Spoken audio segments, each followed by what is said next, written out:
I have on the board, definitely come up. I want to see you come up.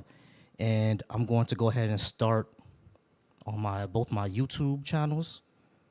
All right, cool. We are live on YouTube, and I'm about to start my Twitch.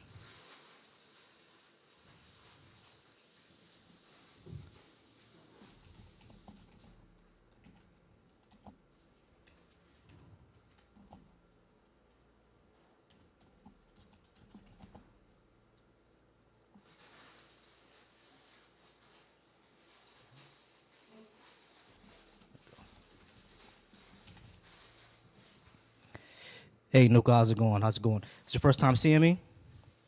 It's the first time seeing me? Hey, I appreciate all the support, man. Like, first time seeing me, you already hit the follow button. I appreciate that. I definitely appreciate that. All right, y'all, we got 51 people in here. Keep liking it up so we can go ahead and get some more people to come on in. All right, dot person, let's go ahead and bring you up. Like I said, I do not. The number one rule of here is do not yap in the comments. That's my number one rule here. Do not yap in the comments. If you disagree with something, come up. All right. If you disagree with something, come up. Don't just yap to the comments.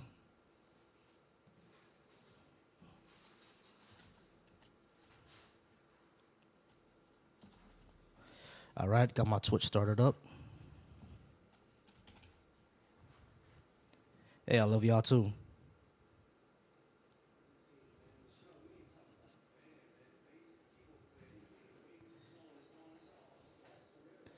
Doge payments? You really think those Doge payments are gonna? Man, Doge is it's pretty much a waste of time. They're not doing anything. Yeah, Zakam, I am real. Yes, I am real. Like I said, y'all, do not yap to the comments. If you disagree with something I have on the board, come on up and actually have a discussion with me. I'm actually one of those genuine people that actually do have discussions. Oh, okay, you one of those guys. American base is one of those guys. All right, so I know that I can't take you seriously. Since you're one of those guys, I know I can't take you seriously. All right, David, let me know what's not realistic. Don't just yap to the comments, y'all. Let me know what's not realistic. Let me know what I got wrong. Let me know what you disagree with. Shout out to the YouTube. My YouTube comments is popping up right now. Shout out to my YouTube. But yeah, like I said, y'all, if something is not realistic or you think I got something wrong or like you just disagree with something, come on up and actually have a discussion. We should have more genuine and honest and open discussions. And usually y'all just yap to the comments, and I don't know why. I always tell y'all, do not yap to the comments. I'm going to invite you up. The Irish were never slaves. Let me go ahead and invite you as well. Like I said, if you talk like you're trying to disagree with me, then I'm going to invite you up. And if you just keep yapping, I'll just go ahead and mute you.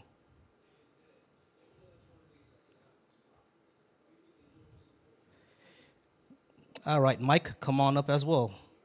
Like I said, I'm going to invite all y'all up. The Irish were never slaves in America. We're talking about the United States. They were never slaves in America. Now they were slaves to the British, and they got enslaved in the I think the Caribbean. That's why Jamaicans have a similar accent to the. That's why Irish and Jamaicans have a similar accent. But they were slaves in the West Indies, sure. So the Irish should get reparations from the British if they wanted.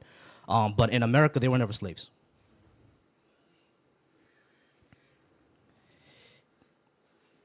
Hey, Kimmy, I invited you up. I already invited you up. Hey, Kimmy, you can come on up if you want. I can't invite you for some reason. But Kimmy, if you want to come up, come on up. You you calling me a coward in the comments, and you won't actually hit the guest request button to actually come up and discuss it.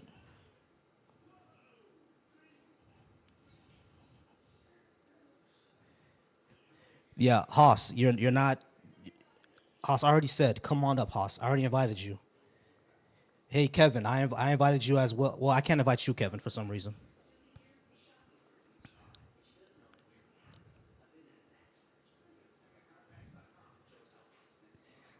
Lots of crashing out in the comments. Lots of yapping in the comments. Yo, Kimmy, what it is? Hey, it's K20, my dude.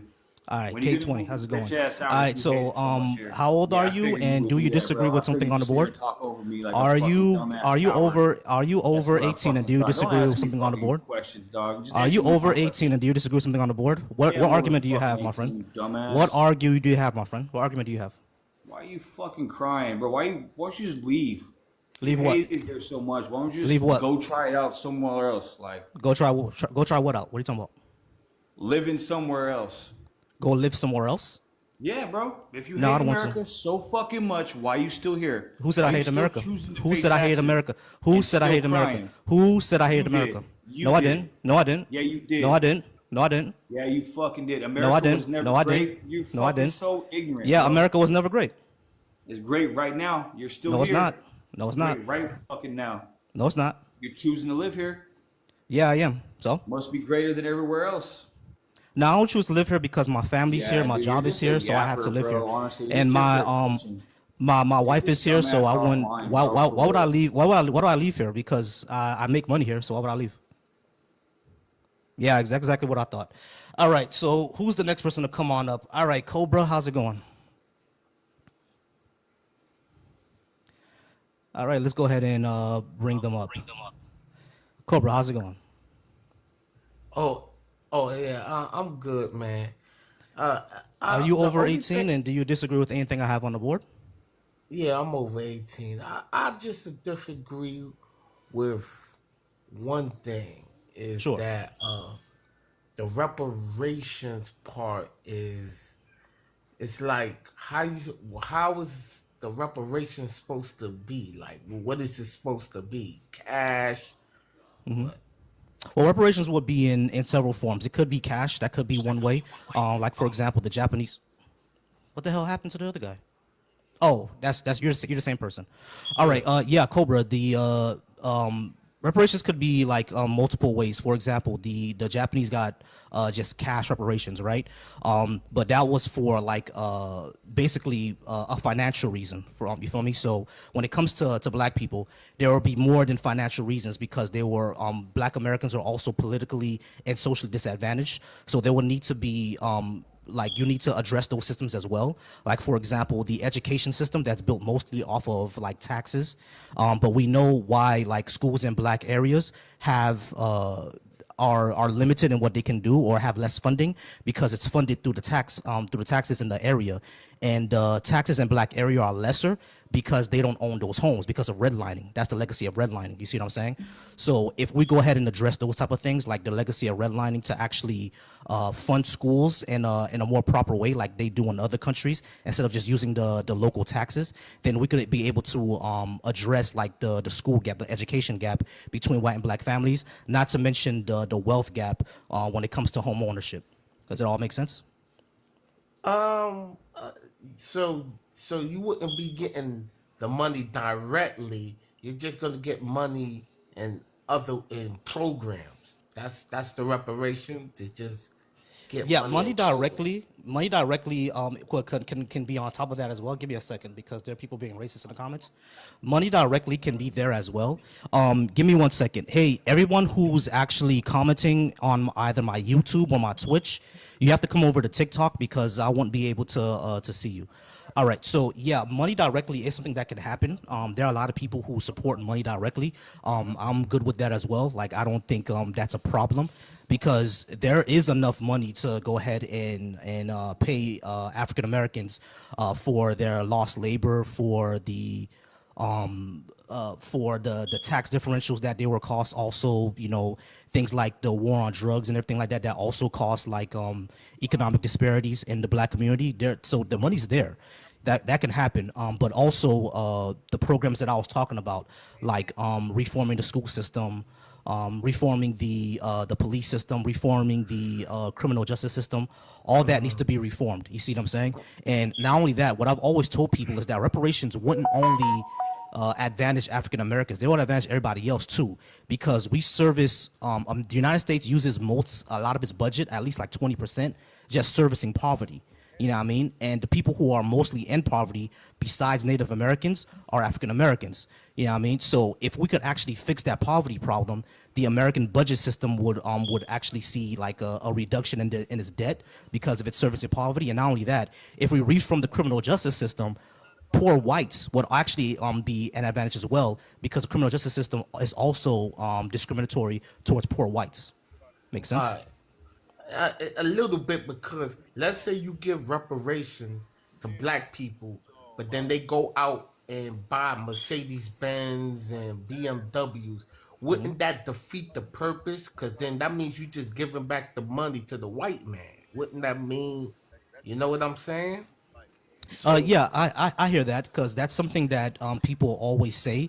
The problem with that argument is that when you actually study and look at how black people spend their money, they don't spend it on things like things that are a waste of time. They don't spend it on luxuries. Black people mostly spend their money on things like necessities.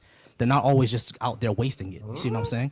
Yeah, yeah. If you sure. this, I'm sure there's actually been research into the Cause, the spending habits of black people. Yeah, yeah, we're one of the biggest consumers. I'm not gonna lie to you about yeah. that. We're one of the biggest Yeah. consumers, but the majority of our money is not spent on luxuries. It's spent on necessities. Okay. All right. Thank you, man. That's all. Not a problem. Appreciate you, Randy. How's it going? What's going on? I'm all right. Are you over 18 and do you disagree with anything I have on the board? Yeah, I'm over 18. I wouldn't say I disagree. I see you have the first two.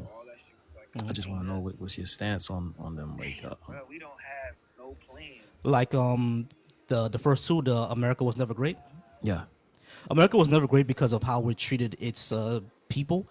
Essentially, we had a group of people who were second-class citizens. We know who that was, but even outside that group of people, anyone who wasn't a white straight male was treated like dog shit.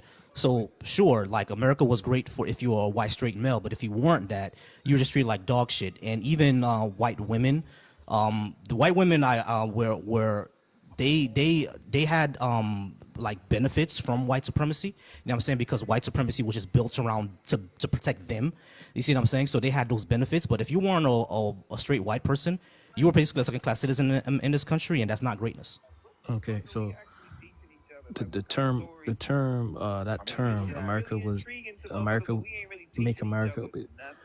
The reason why you're saying America wasn't great was because of what?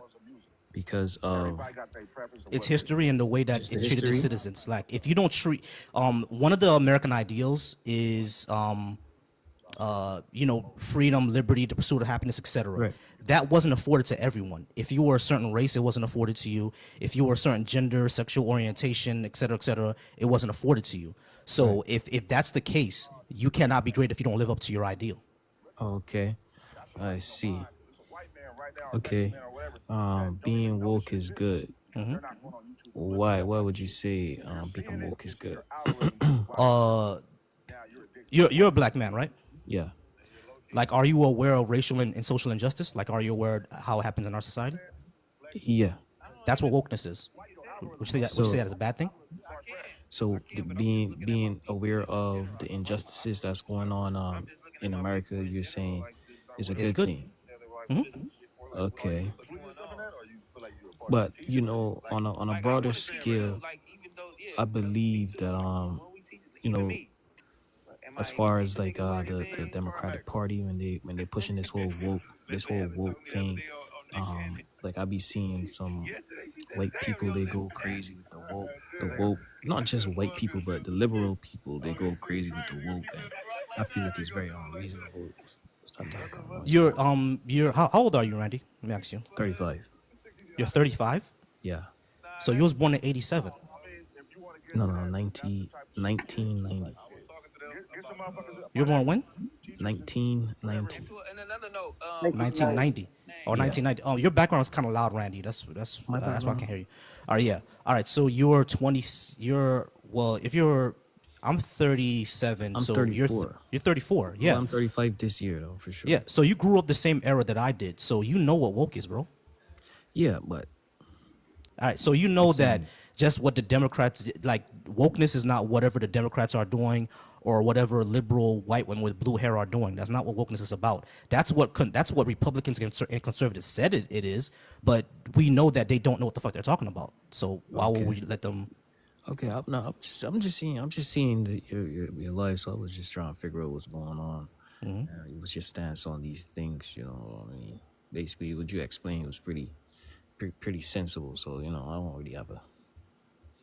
really have a real bone to pick. But I'll let you have a bone to pick. You know what? I'm 50, and I always took people for who they are and what they are, and that's it. Give me a second, JPC. but the bone, Randy, did you when I have say a anything bone else? to pick, I just mean just to try to understand how a person, a person's point of view of how they view life and America really. Yeah, sure, not a problem. But did you have anything else or No, that's it. that's it? That's All it. right, cool. All right, cool. Appreciate you. All right, JPC, how's it going? You said that you are 50, and do you disagree with anything I have on the board? Uh, never great. Yeah, America was never great. Being woke, I don't know what woke is. Uh, reparation for Black Americans. I think that's past. Reparation for Black Americans. I think that's past. Not being a dick. Why should we? Well, that that's a tough subject. All right, I'm sorry. Why should I believe in God? I believe in God. I don't believe in Jesus. Faith and Okay, truth. sure. Let's start with the first one. Did you hear the reasons why I said I think America was never great? No, I did not. I'd love to hear them.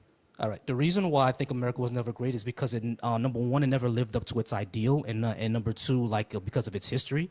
Number one, like the ideal of America, life, liberty, pursuit of happiness, that was never afforded to everybody. You know, what I mean, even now, arguably, you can say it's not afforded to everyone.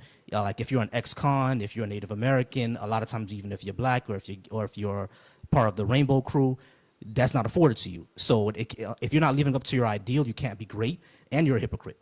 But No, I the second thing I would say is that it's history. When we look at the history of America, things that is not only done to its own people and the United States, but also around the world. For example, regime change in South America, what we've done in the Middle East, etc. Those things are not greatness. That's just imperialism, and I don't view imperialism as great. Well, the Make sense? government sucks. The government totally sucks. And you know what? I think if you talk to most Americans, that's not how we want to run things. Like, I definitely wouldn't want to do it that way. You know, I just, the government is fucked. I'm sorry, excuse my language, but it's All good. true. Yeah, we could see it now. I mean, even not now, but we all knew what was Hello? going on. And Hello? Hey, hold on. Mute Hello? yourself. Mute yourself before because I go one at a time. JPC, go ahead. no, I think the government was always screwed, and whether they're doing it right or wrong, they're showing what's going on, and all the money they're sending over to other places instead of taking care of the American people, and where they should put the money to take care of you know the people who are struggling. I don't like to too confused, I don't Right, want to right. say the wrong thing. How about that? No, no, it's all good. Yeah, I agree that the government has done terrible things, right?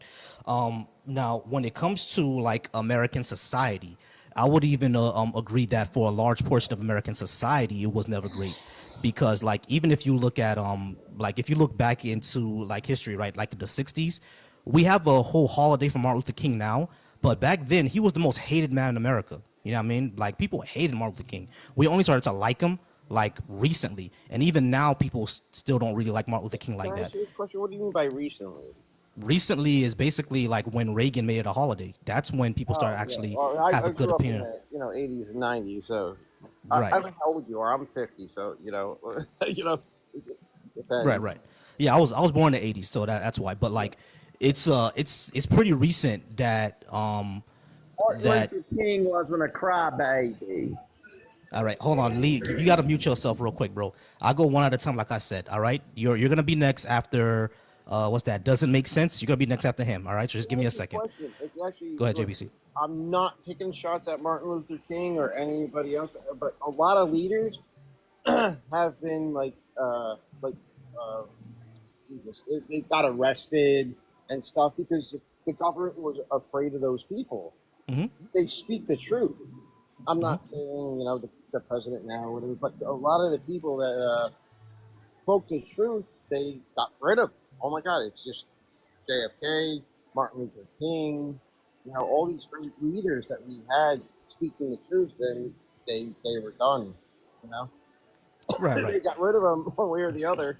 And imagine if Martin Luther King was still here. I mean, he's pretty old, but I bet he would change the fucking country into such a better place. Yeah, possibly. I believe that as well. If Martin Luther King was still around, then we would be at a much better place. But he would have pursued reparations because he actually said that he would have. And before hey, Christina, appreciate you, Christina. Appreciate you, Christina. Yeah, so he actually would have pursued reparations because he said he would have. But like, yeah, so like, I understand like what people point is saying that the government is the one that did all these things, right? And I would agree. The government is the one that backed, segregation, the one that backed treating black people as terrible people. But the government is the one that did it, but they did have the backing of the people. You know what I mean? The people on that time, or I say the dominant group at that time, which is still the dominant group now, they supported these policies. You know what I'm saying? So it was not just the government; they had the people on their side as well. I mean, the dominant people. You feel me? Now, society has changed a lot. I'll give it that. Society has changed a lot, but the fact that we're having this conversation where we know that the government caused damage to a group of people, and we're saying, hey, the government should fix that damage, and we're all like fighting over it of whether or not they should do so. It's kind of silly to me. It's like the government did this to black people. Why shouldn't they fix it? I agree with you totally. Can I ask you a question without you getting angry? Sure. You know, uh, why didn't the black people rise up and take care of their own communities instead of pushing their communities down by like selling drugs and stuff? I understand the government pushed stuff into it, but why weren't the black people strong enough to fight it? I know that the school systems aren't great and stuff, but I hope you understand what I'm saying. Not being insensitive or trying to insult anybody. I'm Why? asking you an actual question. So why did bad people choose to do bad things? Yeah. No, not Yeah, no, like yeah, sure, there were like powder pushers in the community, and a lot of that powder came from the government, right? Yeah, sure, like I understand that, yeah, but like when we look at this is something that happens in every community. It's not something that's like sacrosanct to black people. You feel me? Every community had powder pushers, especially Italians. So like it's not something that what just happened to black people. The difference is that the negative effects affected black people more because of the conditions that we're already in. yeah. No, I know that. I'll be honest with you. I grew up in Bergen County, New Jersey, and it was mostly YT, and yeah, but it was definitely a mix, and I was good friends with everybody. I love everybody. I take everybody for who they are, and then I lived in Patterson, New Jersey, and it wasn't great. Yeah, so, I had no problems with anybody because you know what, I was cool with everybody, but the drugs were rampant. There were bars on every corner. There were strip clubs on every corner. And I saw the difference between where I grew up and then where I was living. And that's what the government did. They're pushing people down and forcing shit down their throats. And you could accept it or you could fight. But you know what? A lot of times, you're fighting hard and you're working hard and it's easier to accept things, that make you happy. That's the way I see it. I could be wrong, but that's how I saw it. No, I don't disagree with you that a lot of the issues that we see, like especially racially, were a lot of it happened because of government backing. But at the same time, what I always tell people is that the government didn't just put these policies in because they want to put them in. Like the society supported it. You know what I mean? Like the society at that time supported it. Not the black folks, of course, but folks in a dominant society. You know what I mean? People who were the majority demographic. They supported these policies. They supported Jim Crow. They supported redlining. They supported Plessy v. Ferguson. They supported it. You know what I mean? So it wasn't just the government. Like the government couldn't put these things in place if everyone was against it. Like we would have voted them out. But they put them in place because they knew they would have got voted back in. Makes sense? No, it does. But most people vote for like presidents how many people vote for congressmen and mayors? Like I never really did. I'll be quite honest with you because I never even really voted until Obama. You know, I'll be quite honest with you. I'm not worried about all that. I never really thought about it. You know, because I don't know, things seem to like be going along, and I was friends with everybody. It doesn't matter what color, what race, what gender.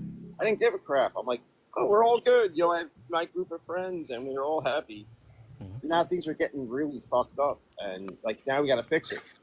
Yeah, I mean the thing is, what I always tell everybody is that a lot of these tensions were already here. They were just under the surface. You know what I mean? And I don't think it was because of Obama, but it wasn't because of him. You see what I'm saying? Like he's not the one that brought these tensions to the surface, but his presence did. And we've seen that happen over and over in history. When there's a black face in power, it brings out a lot of people who are just brings out vehemently anger. against that for some reason. Yeah, and just bent on the anger. I Jenny, was give me a totally second, please. supportive. I was like, yeah, man. I'm like, good. This guy had great ideas, you know, and I thought he did great. I thought he did a great job. But you know what? You never know because you know what? I'm not saying him, but like everybody, the government hides everything from us. You never know who's doing what or what happened when. You know, Exactly. All right, well, JPC, I appreciate you being up here. I'm gonna go ahead and move on, but I appreciate you being up here, bro. no, well, I got to ask you one more question. real Sure quick. thing. You know, I see a lot of hate on YT people lately, and that's you know what, it doesn't bother me. But I'm like, why is it that bad? Like, is it are they pissed off at the younger YT people or the older YT people? I just don't get it. It's both. They're pissed off at the older YT people for putting the system in place, and they're pissed off at the younger YT people for not trying to dismantle it, even though they participate in everything that's culturally ours. Like younger YT people love hip hop. They use our slang. They dress exactly like us. Like there is no more suburban YT culture. Back when I was growing up, I was listening to Linkin Park. I was watching Clueless. I was Britney Spears was popping. You know what I mean? We had Green Day. Like we had System of a Down. Like young YT suburbans had their own thing going on. Now they amalgamated into our culture, which is fine, but they amalgamated into our culture while at the same time propping up the same system that oppressed us, or they deny that system even ever existed. Or You they see what I'm saying? don't Like my understand first guest that came up literally said I hated America and told me to go back to Africa. He sounded like he was 20 something, and he didn't even give a chance for us to have a discussion. He just saw that I said America was never great and got upset, and was using AAVE, was using slang, and apparently then it doesn't even like me. You see what I'm saying? Like that's why people are angry at them. It's like you're kind of using our language and dressing like us and listening to our music, but you don't like us. So it doesn't make any sense. You see what I mean? That's why No, I they're understand that. You know what the problem is? They're not educated in life. You know, a lot of people look at things on just TikTok. They don't go and check things out and see what life's about. Me and you, we grew up together, right? How old are you? I'm sorry. How old did you say? I'm in my 30s. Oh, well, I'm 50. But I grew up with my friends, and I listened to my friends and heard what they had to say. And it's sad that no one checks out information. As soon as they see something, they agree with it. You know, whether it's TikTok or BS, news. It's sad. You know, Right. So how do we get everybody together? That's what I want to know. How do we all work together? We need to acknowledge a lot of the issues that have existed and still exist and that still affect us, not just racially, but in class as well. Because like I said, when it comes to reparations, it comes with repairing the criminal justice system, which affects poor whites. You know what I mean? And it's crazy to me that like a lot of them are against reparations because part of it would be addressing and fixing systems that affect you too. You know what I mean? It's not just us. And fixing the education system, which also affects poor whites, poor Hispanics, and poor Asians. All that affects us, but like if we actually work together to say, heck, like, hey, a lot of the issues in this country, a lot of systems that were built up that affects all of us were built around racism. Then when we see that, we're like, okay, the issue is that it's white supremacy, and white supremacy can negatively affect everyone, not just black people. Then we'll be able to move forward and fix these issues. You know what I mean? Now, of course, A lot of people who are on my side of the aisle, like especially a lot of Marxists, will say, it's capitalism that's the problem, and I don't disagree with that at all, because which is why I say like democratic socialism is better, because we can achieve more, for humanity. But yeah, we need to address the fact that a lot of these systemic issues were built upon, hating black people, hating people of color, and if we address that and fix it, we'll be a lot better. No, I agree 100%. But how do we get like a big, profile to take care of that? Like, how do we make people see what we're talking about? Like, I totally agree with you. But how do we get to that point? Like, where can you get to that level that everybody listens and wants to change the world? I think part of it is doing stuff like this, like actually talking and getting to actual conclusion, actual consensus, like understanding each other's viewpoint. Not like my first guest who just came up here to yell at me, but like actually people discussing these things, even if we disagree, to discuss them and understand them, and try to get to a better viewpoint, because a lot of people that have came up before that completely disagree with me on reparations, they at least understood where I was coming from.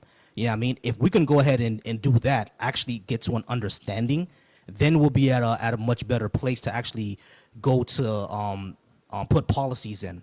Does that make sense? Because like when I was growing up, we had South Park and King of the Hill Republicans. Now all we have is MAGA Republicans. I don't know what happened to the Hank Hill Republican. You know what I mean? The Hank Hill Republican were just normal, regular, everyday guys who understood these problems but just had a different idea on how to fix it. We don't have those anymore. We have people who completely deny the issue. I want to go back to that. I want to talk to more Hank Hill Republicans than the MAGA Republicans we got today. No, no, no. I agree with you. Makes so much sense. Definitely. And you know what? I was never a Republican. I was a Democrat through and well, that's not true. I always picked the side that I thought who would do the best. First time I was able to vote, I voted for Ross Perot. I don't know Well, if yeah, you. Ross Perot was dope. I I wish thought, Ross Perot won. I wish he won. I thought he was a businessman. I'm like, we need a businessman to run this country, and I'm not a huge Trump supporter, but I like that he's going in and cleaning up all the crap, like all the crappy spending that our taxpayers pay for, stuff in other countries. Why don't we take care of the people here? You know, the Yep. veterans and the schools and all that. That's what they need to be doing instead of spending billions of dollars all over the world. I mean, I'm sure there's a reason for it, but I don't see it. You know? Yeah, yeah. I mean, like I think a lot of and I gotta let you down a bit because I got other guests, but I think a lot of the reason why people support Trump is because they thought that he was gonna come in and make a difference. But like, if you actually take a look at what he's doing, it's not really that. Yeah, sure, he's shrinking, the size of federal employees, but like I don't think he actually it's true, he doesn't really actually know what he's doing, because like it was just like what a week or 2 weeks ago he fired everyone who was supposed to be looking after the nuclear weapons until he rehired them because they were supposed to be looking after the nuclear weapons. Doesn't really know what he's doing. You know what I'm saying? So it's one of those things that concern me. But I do appreciate you coming up, JPC. I gotta go ahead and move on. I appreciate it. Appreciate you. I'll say one more thing before I leave. I Sure. understand what you're saying about Trump. I think he's trying to just shake a lot of stuff up and see what falls out of trees, and he's going to back down with tariffs and all that. And you know what? Hey, I'm going to follow you because I think you're a great man, and I'd love to talk to you again. Appreciate you, man. I'll let you go. Appreciate you, JPC. WJPC in the chat, y'all. All right. So I know you guys were waiting for a while. It doesn't make sense. Are you over 18 and do you disagree with something I have on the board? Yes, sir. All right. Give me a second. Jenna, are you over 18 and do you disagree with something I have on the board? Hold on. Let me invite her to unmute. Jenna, you can unmute yourself. Are you over 18 and do you disagree with something I have on the board? Yes, I am over 18, and I don't know if I disagree. All right, cool. User, are you there? Yes, I am. Are you over 18 and do you disagree with something I have on the board? I don't know if I really disagree, but All right. yeah, I'm 18. I'm All over right, 18. cool. Over 18. All right, cool. I'm Dorothy, over I 18. I got you. All right, Dorothy, I see you in the guest. Go ahead and stay there. Let me talk to Does It Make Sense first. Doesn't Make Sense. How's it going? Pretty good. You doing good? I'm all right. What do you disagree with? Ooh, why should I believe in God? All right. Yeah. Why should I believe in a God? Mm, because life doesn't make any sense. What do you mean? Like questions in general don't make sense.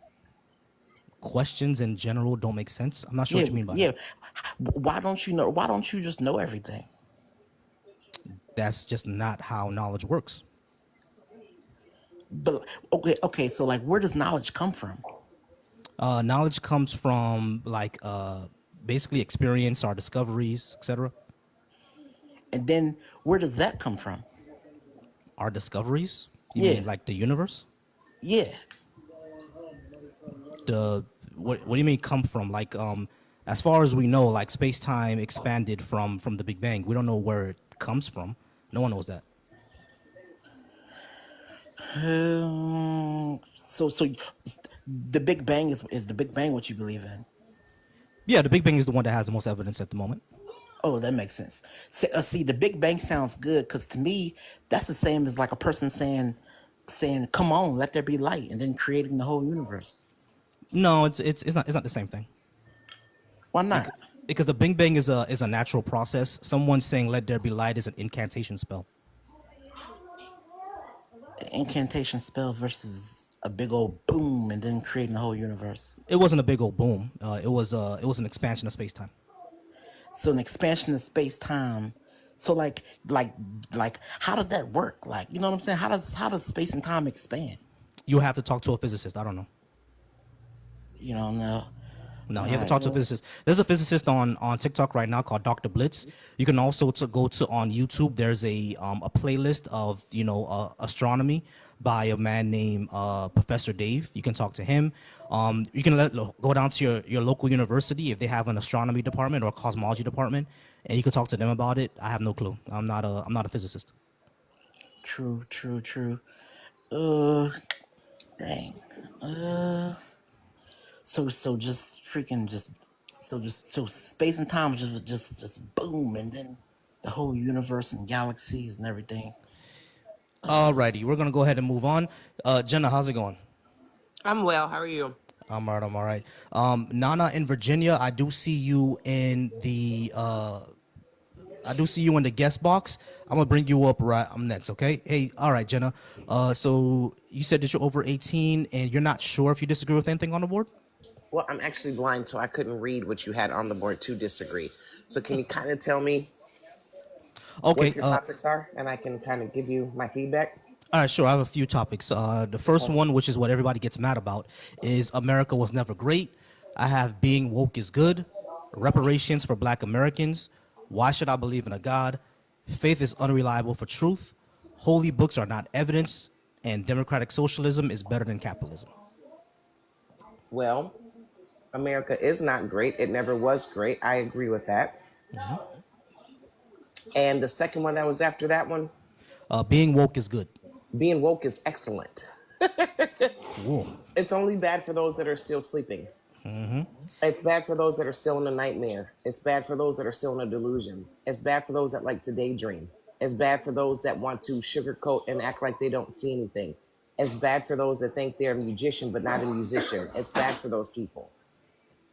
It's Yep. not bad for those that are woken. Yep. All right. Based. I have reparations for Black Americans. I believe in reparations for us because if we had an even playing field, they wouldn't have anything to copy. Right now, they're copying us because we don't have an even playing field to move to the next level. So they're literally teeter totting right behind us. So give us what we deserve, give us what we need, let us go on our way, and we'll see the difference between us and them. And that's when the true segregation needs to take place. I don't believe we need to mingle with everything and everybody. I just don't. Dope shit. All right, so it seems we pretty much on in agreement with basically everything. Okay. All right, but I appreciate you being up here, Jenna. All right, dope. Yep. All right, peace. Have a good one. Yep. All You right, y'all. too. W's for Jenna in the chat, y'all. W's for Jenna in the chat. User, how's it going? It's all right. All right. Do you disagree with anything I have on the board? And you said you already said you're over 18. Do you disagree with anything I have on the board? I don't know. Not really. I don't think I do. Oh, all right, Why cool. should I W. believe in God? I mean, I believe in God, but I don't believe in forcing God on anybody. I believe that this should be somebody's um, choice. You know what I'm saying? Because if you accept it for yourself, then then it's good. It's good that you accept it for yourself versus somebody trying to force it on you. Okay, cool. Now, Right. if you don't mind, I'll give my reasons why I don't believe. I don't believe because I don't see any evidence that is true, and I don't see any evidence that is true, so I don't have a reason to believe it, and it doesn't really have any utility for my life. Like in order to live a moral life, in order to have purpose and meaning for myself, in order to have a community, I don't need to believe in a God to do any of those things. So if it's unnecessary for me to believe and it doesn't really have any evidence that's convincing to me, then I just won't believe it. Does that make sense? Yeah, it makes a lot of sense. And for me, see, for me, I'm the opposite. I experienced life, and there's things that I experienced that made me accept that there was a God. What So is I mean, so those are my experiences that rather than somebody told me about it, right? And and I accepted it, but at the same time, I questioned it.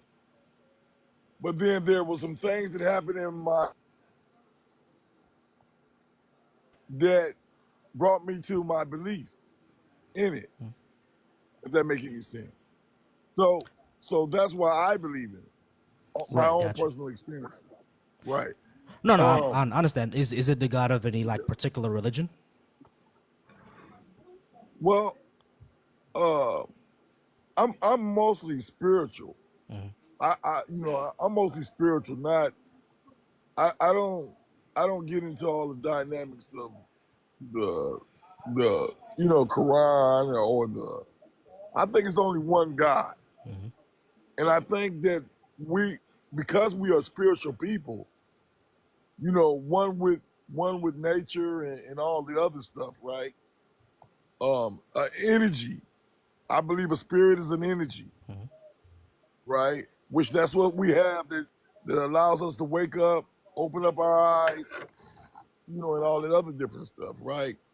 And it is almost like a Wi-Fi being connected to a Wi-Fi, or a or a telephone looking for the Wi-Fi. You know that spiritual, uh, and so that's the way I believe in a spiritual thing versus all the rest of the stuff. I don't really understand. I believe that a lot of things that's in the Bible um, could have been put there for purposes that doesn't that has an agenda to it. Right. All right. Yeah. So, yeah. I mean, the thing is, like, I could get that viewpoint because of just how intuitive it seems. But like, there's no reason to really believe that. A lot of things in our universe could just be natural processes that we don't yet understand because that's what we've always seen.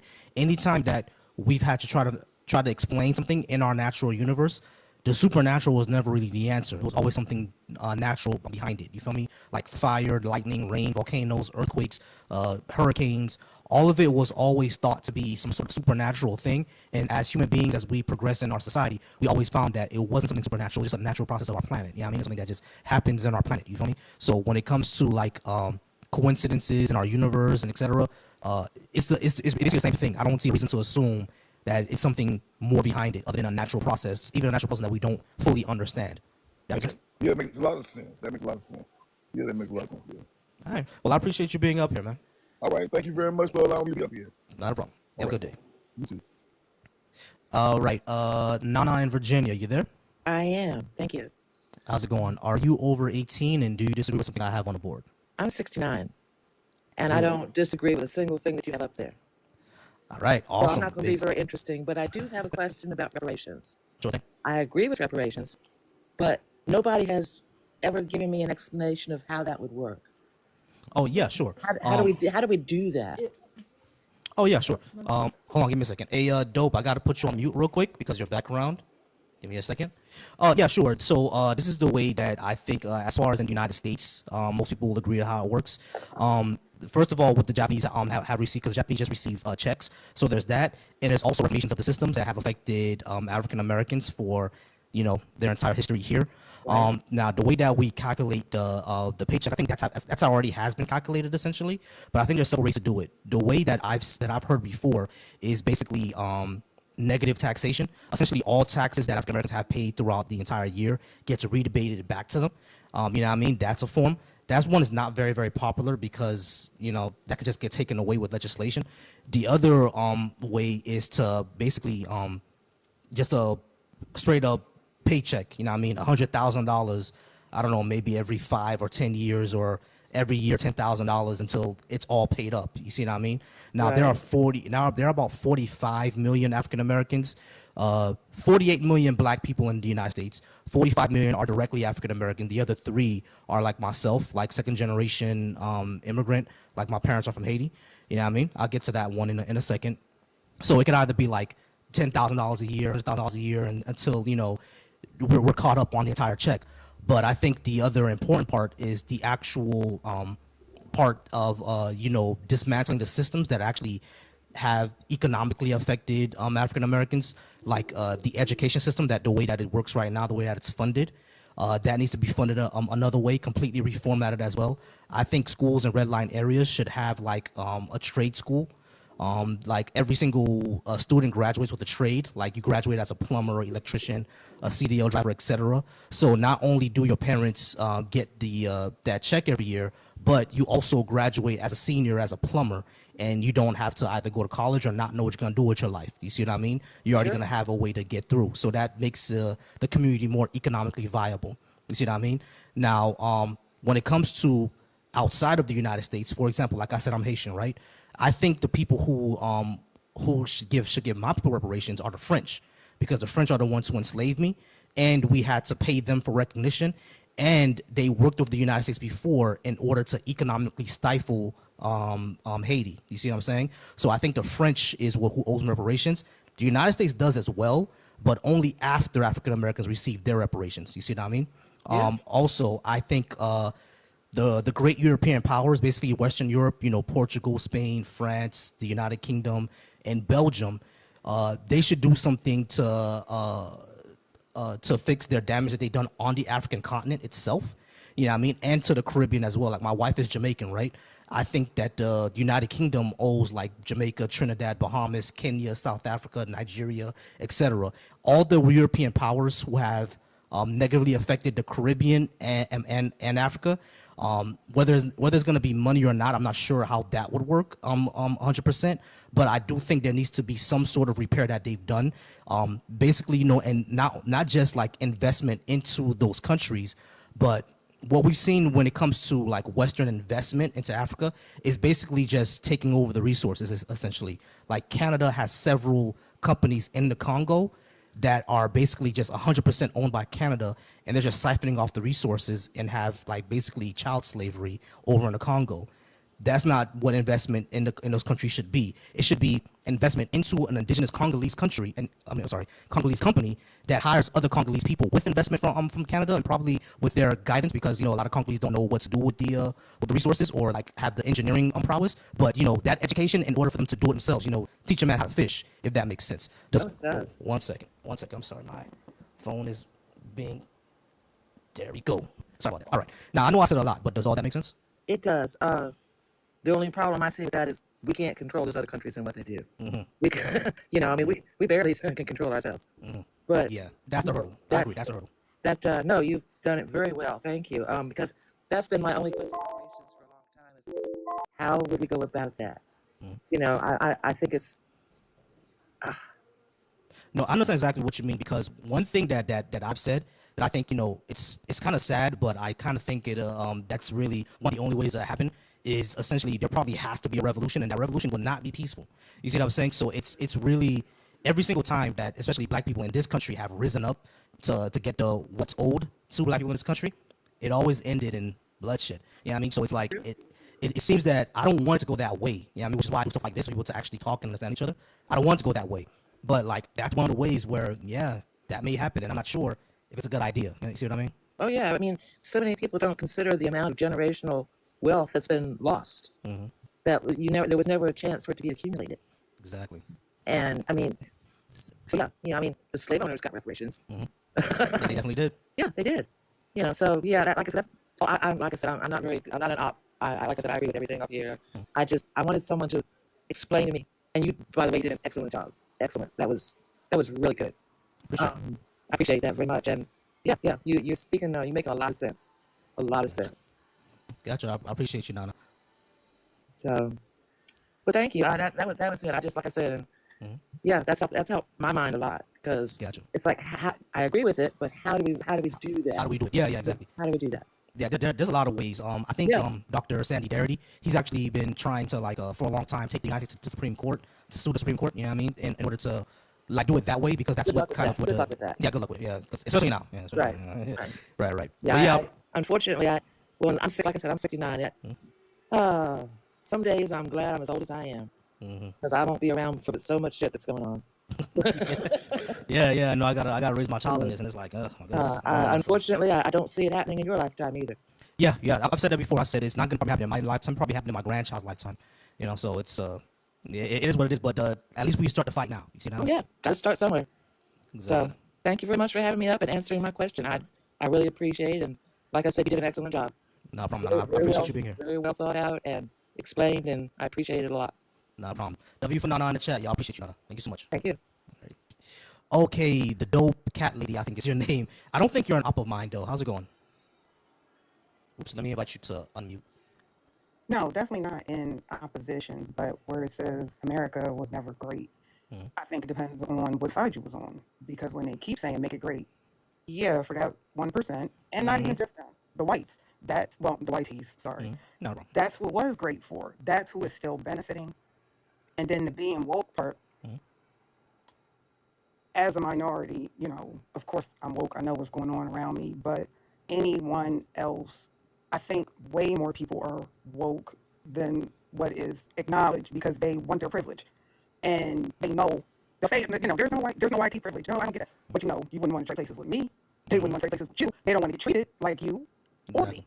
So they know, and I think that they are actually woke. Nobody's really that dumb at all, not to be woke in 2025. They are very much, but they are very comfortable in what it is that they have, and they do not want to give that up. So that was my thing on the being woke. It's like they are, and it makes them even more guilty and even more evil, because you know that you're benefiting. You can be as mediocre as possible. Look who is running the president. Running the country. Just look at it. I didn't even like Obama, but they would have never let him just have some random in there with his little kid and just doing anything. No other president would have been able to get away with anything that this man is getting away with. But just because they like him, because he's rude and just uncouth, he can be there and he can do it, and it's ridiculous. They would never let anybody else do it. Yeah, so that was my point. Yeah, exactly. People have to be definitely not a op. No, it's all good. But yeah, like black folks have to be like damn near perfect in order for us to get half of what they have. You know what I mean? Like it's always been that way, which is always crazy. Can you give me for just a second? All right, y'all. We got 5.9K people in here. I see 30K. I see we got 5.9K likes. 30 people in here. Keep going, keep liking alive. I might do a reset so for us to get more people in here again. Damon, I do see you in the comments. You're still crashing out. I've invited you up, Damon, multiple times. If you're not gonna come up, then I'm just gonna go ahead and mute you from this live, because I don't do this. I don't do the yapping in the comments. Come on up. Actually have a discussion. I can invite Issa up as well if you want to actually have a discussion with her. But come on up and actually talk to us instead of just going on yapping and crashing out. But go ahead, Dopus, I'm sorry. No, those were my main points, and just people throwing the word racist around. It was more so when I first came in the room on the live that they were, and I don't think that people really know what that is, because they were still calling minorities racist, which is not even possible. But prejudice is totally different from being racist. So maybe that's why only white people don't know that they are racist. But it's a lot of ignorance, and these platforms, they do so much good for ones that want to learn and know, but for the ones that just want to stay ignorant and wallow in it, it is really doing a lot, and it's really hitting our younger people, and those are the ones that are so ridiculously impressionable. Before I came in here, it was all these 18 and 19-year-old people who just got to vote. They couldn't even say why they like the president. I just like who he is, so yeah. And I'm like, oh my goodness, this is what's going on. Yeah, what I've pointed out before is that a lot of the youth has content brain.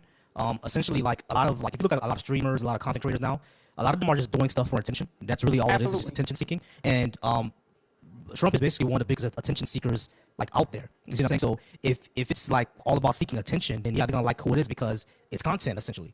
You know what I mean? So that's basically what's going on. I think a lot of our youth are stuck on streamer brain. You know what I mean? Excuse me, they're Because they stuck on don't like know no better. they don't know any They better. Yeah, don't know exactly. any better at all. I'm actually a Republican and have been pretty much since I could vote. But I knew not to vote for him. I know he did nothing he had going on was checking for me. I don't even like Kamala. Never did at all. Knew she wasn't checking for my people, but it was the lesser of the evils. That's what I do know. I Right. know nothing on this agenda, and it was printed. Everybody wants to act surprised. It was very. It's a whole book on it, a big long book. He said what he was going to do, but people were so pressed about the price of eggs, they put this crazy man in here, and now he's the vice president, and Muskrat is president. Is the So president, yeah, yeah. this is real nutty. Oh man, very, very nutty, very, very insane. And you know, I'm afraid kind of the future, but I do hope things get better and people wake up and become, you know, we need to like common sense back into politics because it's just These not people there are right now. sponges, and they are just tuned into him and will do anything. We don't need no more Capitol climbers, none of that nonsense. But you know, they're ready to go. Like they just want a reason to do something crazy. So these next 4 years, I'm It's gonna be a little crazy. afraid. Yeah. I'm a little afraid, but I'm not completely black pilled because one thing that I realize as well is that a lot of them are so incompetent. It's not just, you know, they don't know what to do, but they don't even know how to do it. You know what I mean? A lot of the orders that he's putting in place, a lot of them don't even know how they're supposed to be doing it. And like a lot of Trump's own like court appointees are saying, nah, this is not how a country is ran. You just can't do whatever the hell you want. So a lot of even them are going against it. So it's like 21 jump ship today. He said, I'm not going down. I'm not going down with the ship. it's like I'm not doing this. Like this is just not how things are ran. That's not how you do a country, you know. So But it's the like fact that he's able to do it, that's exactly the scary part. That's the scary part. That's the scary part. Is he's doing it, and then okay, later people are looking at it, but the fact that he can even do it is unreal. Yeah, exactly. That's the scary part. Give me 1 second, please. Dope. All right, Damon. Like, come on, man. I've invited you up several times. If you don't keep talking to Issa, I'm gonna go ahead and bring Issa up. I'm gonna bring Issa up to the stage because Damon keeps talking to her, and he just wants to keep talking in the comments. Like I said, I do not talk to people to the comments. How's it going, Issa? Hey, how are you? I'm all right. I've seen that you've been going back and forth with Damon in the comments for a while now, and for some reason he doesn't want to come up. He'll probably disappear if you since you're up now and you won't be talking back. I'm absolutely down to talk with him. Yeah, I'm absolutely down. I've invited him up several times already. Let's see if he responds or you know he disappears for some reason. Well, I hope he joins us. All right, y'all. Sorry for the brightness, y'all. All right, y'all. We are at 6.3K live 25 here, and I would appreciate anyone who's yeah, he's just gonna stay in the comments. All right, so if that's the case, I might go ahead and do it for the live then, because I don't like cowards like that. Hey, Damon, you gonna come up? Just give me a yes or no. Don't say nothing else. Say yes or no, Damon. Are you going to come up? Because the person that you've been talking to is up on the stage. Why don't you come up? You have enough followers. There's a character limit. Come talk, it's easier. Just tell me yes or no, Damon. If the next comment out of you is not a yes or no, then I'm just gonna go ahead and mute you for the live, because I'm getting tired of the back and forth. It's making me dizzy. Oh boy. But yeah, these next 4 years are going to be very, very interesting. Very, very interesting. We'll see what happens. And I think maybe in about a year and a half, a lot of people who supported MAGA are going to see that, you know, they're either getting fired from their jobs, losing their farms, or like things are just not going well. And yeah, he's going to get the blame for it. Right now, it's this nebulous, you know, idea of the liberals getting all the blame, or the woke getting the blame, or the swamp. This kind of nebulous idea of that is getting all the blame for everything that's going wrong. You know what I mean? But as soon as things start really going to shit, that's when we'll see. That's when we'll see, you know, them finally. I think we'll start to see people finally understand that, you know, yeah, like tariffs are bad. You know. I mean, it's already happening. Federal employees who voted for him are losing their jobs. Gas isn't getting cheaper. Groceries aren't getting cheaper. The market's doing worse and is predicted to get even worse. Damon, come on. Yo, Damon, you real? Why would you want to change our mind? Why don't you just come on up in order to like have us understand your viewpoint? Why you just change your mind? Change your mind. Why do you have to what's the deal with having to change my mind? We can still have a conversation without agreeing. Yeah, because I know that you won't change your mind. No, I'm not going to change my mind. I'm 44 years old and I'm well studied and well educated. Everything I believe has been well thought out of. I don't buy into bigotry. Hey, Damon, I can change my mind if you give me evidence and good reason. If you don't give me any good evidence or any good reason, why should I change my mind? That's a good point. I will change my mind in the face of evidence. Data, I can't turn away good data. Yeah, exactly. If you give me good data, if you give me good reason, even if you don't have like a whole lot of data behind it, if you have a good reason. Look, but we're telling you, if you come on up and you have data and you can back up your claims, if there's a reason, if there's a genuine, legitimate reason for you to be able to change my mind will be changed. You know what's funny, Damon? We're telling you that we'll change our mind if you have good data and good reason, and you're not changing your mind when we gave you data. Like we're giving you the data right now. We're telling you we'll change our mind if you have good data and you have good reason. We're telling you that, but you won't change your mind to come up. It sounds like you're the one who's being rigid and closed-minded, Damon. Yeah. You see, Damon, you're the one being closed-minded because we're telling you that we'll change our mind or we'll even consider what you have to say if you have some good data or have some good reason. But you're not doing that. So you're the one being closed-minded. But I can't say that I think it's strange that you find it impossible to have a conversation with somebody unless you're convinced you can change their mind. That doesn't sound like any way to get through the world. You see, Damon, again, I'm not going to keep going through this, bro. Are you going to actually have a discussion with us? That's all we're trying to ask because we're telling you, like, yeah, if you have good reason, if you have good data, if you have something that can actually, prove your point, then yeah, come on up. He said data is faith. We don't Yeah, live yeah, on the same planet. we don't live on the same planet. Yeah, this is a waste of time. If you're gonna say data is faith, then you're wasting my time, Damon. You're wasting my time. Sorry, man. Sorry, bro. All right, so I'm gonna mute you for this live. You can come on later. You can come back later. But like, nah, bro. We're not doing that. We're not doing that. All right, y'all. We got 6.3 likes. I want you crashing on YouTube. Oh, I want you crashing out saying, stop doing this and yada, yada, yada. Let's see. All right, cool. On the Black Atheist YouTube, we got 16 concurrent viewers, 419 views. I appreciate you all. I haven't waited for y'all to join yet. I'm going to do video engine next time. You all could join. But I appreciate you all on the Black Atheist YouTube for joining. Had a whole bunch of crash out there. Whole bunch of crash out there. Everyone arguing about, evolution being fake, etc., etc. Whole bunch of crash out there. It had a Muslim crash out on my personal YouTube. Oh boy, shout out everyone on there. But yeah, I appreciate you all there. My YouTube link, dope, is in my bio. You go to my bio and my link. In the bio, you'll see the my personal channel and everything. Okay. All right, y'all. So 6.5K people, 23 people in here. Oh, 23 folks in here. And I think I ran out of opposition pretty quick. How you been doing, Lisa? I'm okay, just laying here with my dog. That's what I'm normally doing this time. How are you? I'm alright. Not too bad. Just been doing this. Yeah, I had a whole bunch of people in here earlier. You know what I mean? Just really upset at me. Very Love upset. crashing out people though. Almost every single time I see you're live on, somebody's crashing out. People just be mad, bro. Like I don't get it. What's that for, bro? Like relax, chill. Just having a normal, good faith discussion. Like the first person that came up, like he came up here and just cussed me the hell out. You know what I mean? I'm like, bro, what is the problem? Like, Damn. talk, Jesus Christ. Well, I might do a reset though. What's that? No, I said I might do a reset just Oh, to okay. see if we can get some more people in here. Yeah, because I ran out of gas really quick. Everybody came in hot, angry, and then left. I'm surprised Damon had so much to say in the comments but refused to come up. That's a shame, and that's kind of bad form. Because you know what it is, they can do really quick things. Like I've seen that. It's called reptilian arguments. Essentially, they can do really quick jabbers, quick talking points, things like that go really quick. But when you're in a formal type of discussion, you can actually expound and explain yourself. And if he says something that I can explain and expound in 3 different points, like dismantle everything that he said, then he really can't do the quick jabby debate thing. You know what I mean? I got you. It feels safe in little burst. Yeah, exactly. You gotcha in little burst. But Exactly. real conversation or real dialogue is where they get stumped. Yeah, exactly. All right, I'm gonna go ahead and do a quick reset. I'm not sure if I think I'll come up with the same topic, but I'm gonna do a quick reset and I'll be right back. All right. What are you on YouTube again? Black Atheist, you said? Yeah, I have the Black Atheist Coalition on that's one of my channels, and the other channel is my personal one, Volcy Thoughts. Okay. I'm gonna find you and follow you. Not a problem. The link is in my bio too, so once I reset, you'll be able to see. Oh, word.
All right.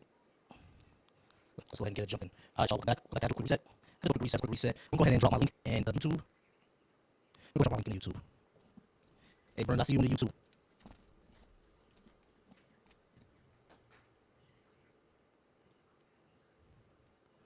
Burns, how's it going? I see you over there on YouTube. Appreciate you.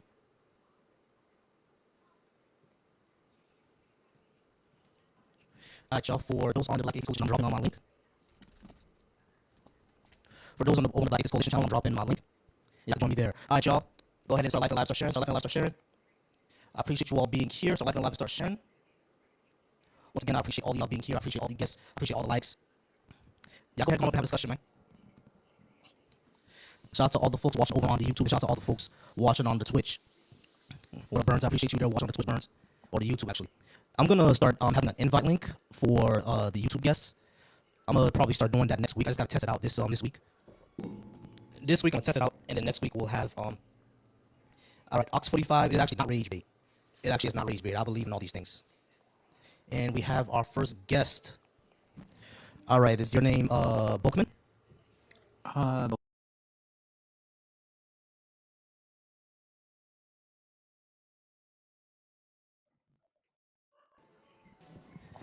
right, there we go. All right, Bookman, are we still there? Yeah. All right, appreciate. Sorry about that. All right, so are you over 18, and do you disagree with anything I have on the board? I'm over 18 and 28. I agree with all those coins. Love all of them. All right, cool, dope. Based. So let me go ahead and invite someone else. So, Ox 45 is not 18. How old are you, Ox 45? All right. Yeah, but you're not opposition. I mean, I got to get some opposition up here, and for people to actually, learn and learn things and actually have a discussion because of course people never want to have a discussion. They just want to kind of yell at me. All right, y'all. So like the live and share it. I appreciate you both now for being up here, man. I appreciate you. All right, like the live, all right? All right, y'all. So go ahead, like the live and share it. Go ahead, like the live and share it. 15. You'll learn about the world soon. You see, since you're too young, I actually will talk to you through the chat. Why do you think what I have up here is rage bait? All right, y'all. Appreciate everybody joining. Appreciate everybody joining. Go ahead, like, live, and share it. If you disagree with anything I have on the board, go ahead and come on up. Do not just talk in the comments. I actually want to have a discussion. Go ahead and hit that guest button, and we can go ahead and come on up, and we can actually have a fruitful debate, a fruitful discussion. I'm just looking for debates, y'all. Let's go with everybody here. Yeah, all right, y'all. We got folks watching on the Black Atheist YouTube. I appreciate all of you guys. I appreciate y'all watching over on my personal channel, Volcy Thoughts. And if you're on Twitch, I appreciate you. Why would you spread your opinion? Why wouldn't I? Yeah, bro, they be yelling like crazy. All right, Robert, come on up. I sent you an invite, Robert. If you want to go ahead and come up, Robert, go ahead and come on up.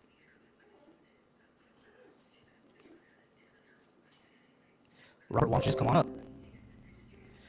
I stream on I stream here, and I cross stream it over to my Instagram and to my YouTubes. All right, yes, sir, Bob. I'm gonna go ahead and invite you up since you got a lot to say. All right, Stillman USA, I'm gonna invite you up. Go ahead and let me know why I'm wrong. All right, y'all. One of the rules that I have on my stream is that I don't yap to the comments. I don't yap to the comments. If you just comment, I'm gonna go ahead and bring you up. If you comment that you disagree with anything that I have here, I'm gonna go ahead and just bring you up.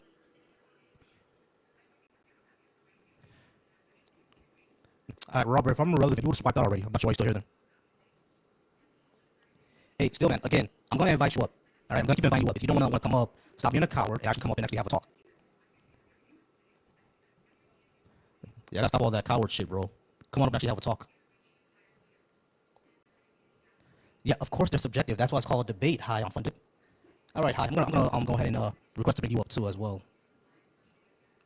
This is the thing. Why do y'all always want to just talk in the comments? Does it feel like safer there?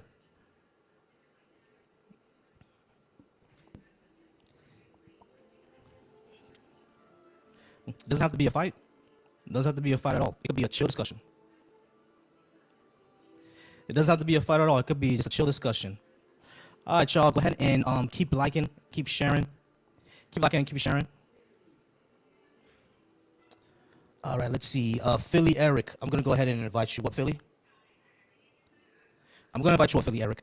I know you've never seen this live before. This is the first time I'm seeing you. But like I've always said, don't just talk to the comments. Go ahead and talk to me. Chill guy, you as well. Go ahead and come on up. Hey, chill guy, I'm gonna go ahead and send you an invite. All right. Hey, Okay. And so we got Gideon and we got Trump Prophet. All right, Trump Prophet gets you right after Gideon. Okay. Hey Gideon, how's it going? pretty good, man. All right, are you over 18 and do you disagree with anything I have on the board? Yeah, I'm 18 years old and I agree with everything. Or not agree with everything. I disagree with everything here. Disagree with everything I got here. Okay, go ahead and start with. I got about 10 minutes on the clock. Go ahead and start with one, and with any of them that you want to start with, and we'll talk about it. Go ahead. All right. But why should I believe in God? Because there's Yeah, simply too sure. Why much should I believe evidence. in God? So because there's simply too much evidence to believe that there's not. If you are a believer All in right, the what evidence do you fact have? that, huh? What evidence do you have? The constants of the universe. I mean, you look at gravitational constant. If that was slightly off, the universe would collapse in on itself. Or the strong nuclear force. If that was slightly off, then atoms would be able to form. And if so, everything is just as it should be for life, because life requires ridiculously specific conditions to be met for it to exist. If all that is a coincidence, then man, you should be playing the lottery every freaking day, because you Okay. got better you got better faith in odds and numbers than in the fact that there could be a creator. Okay. Well, a few things. When it comes to universal constants, that's only the constants that we know of our universe. That doesn't mean that another universe can't have a different type of set of constants. Now, of course, we can't discover another universe because we don't know if there's any other universe. But like just but there have been mathematical models where they've changed some of these constants, and just by a few changes, you can still have stable universes. You can still have stable atoms. Like a lot of physicists have written papers on that. That's number one. So the constants in our universe are just applied to our universe. That doesn't mean that it can never be that way. It's just the way that our universe is shaped. These are the constants. That's number one. But number two, even if that was the case, where no universe can form without these specific set of constants, that doesn't apply to God either. But it certainly implies that there is some intelligent design behind it. No, it doesn't. Okay, so let me ask you this: if I happen to walk, if I happen to walk a chicken and a cow into a kitchen, and I was to set off some dynamite, would I would I be getting a cake? I'm gonna need you to ask that one more time. If I walked a chicken and a cow into a kitchen and set off some dynamite, would I get a cake?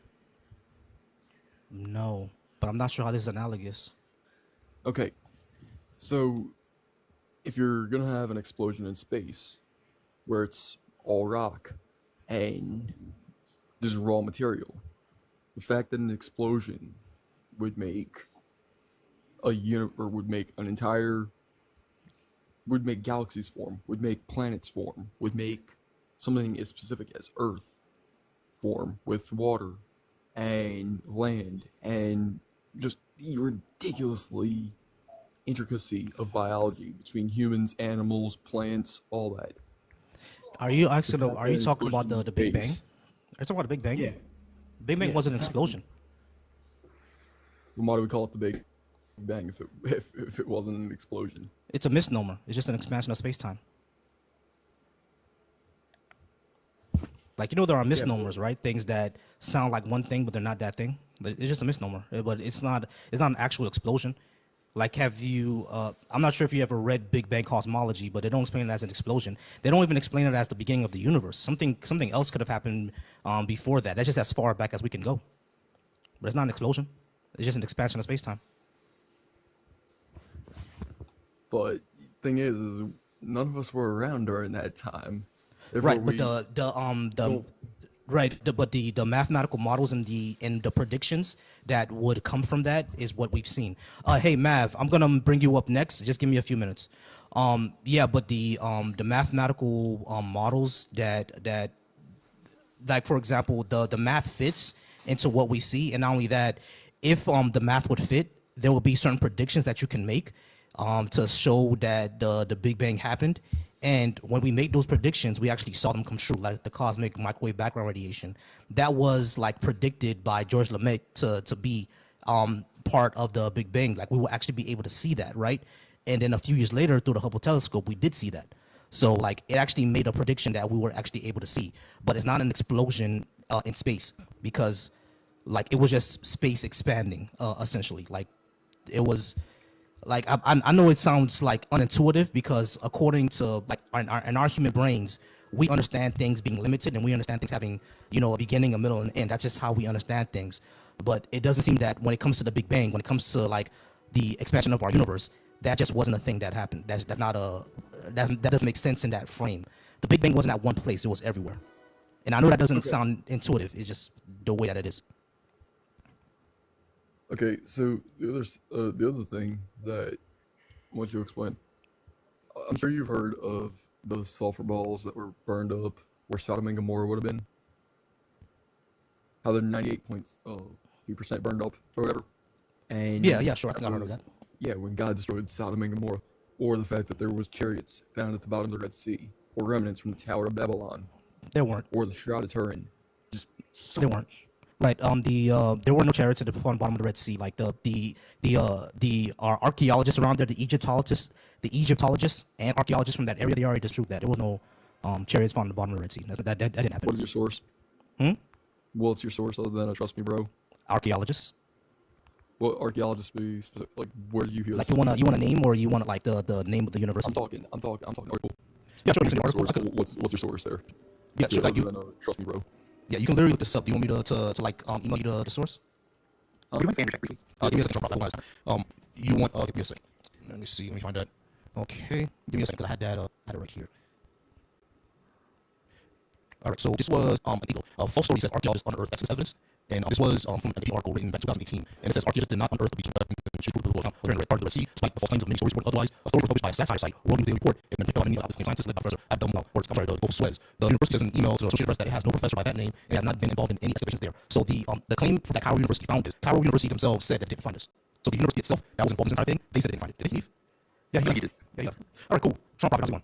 Good, thank you. I wanted to take a different angle of your questions, if I could, while disagreeing, saying that they have the potential to be. Well, I disagree with what you said, but let me just prove it here. What I think we're seeing is a rare occasion in history where the indomitable force of one man and one movement is able to alter history itself. We've seen this in history, whether it's Buddha, Jesus, Muhammad. You would say it's tied to change consciousness itself, not in a metaphysical way, but in a very real way. And I think whether you love or hate President Trump, there's no denying he has changed the world's consciousness.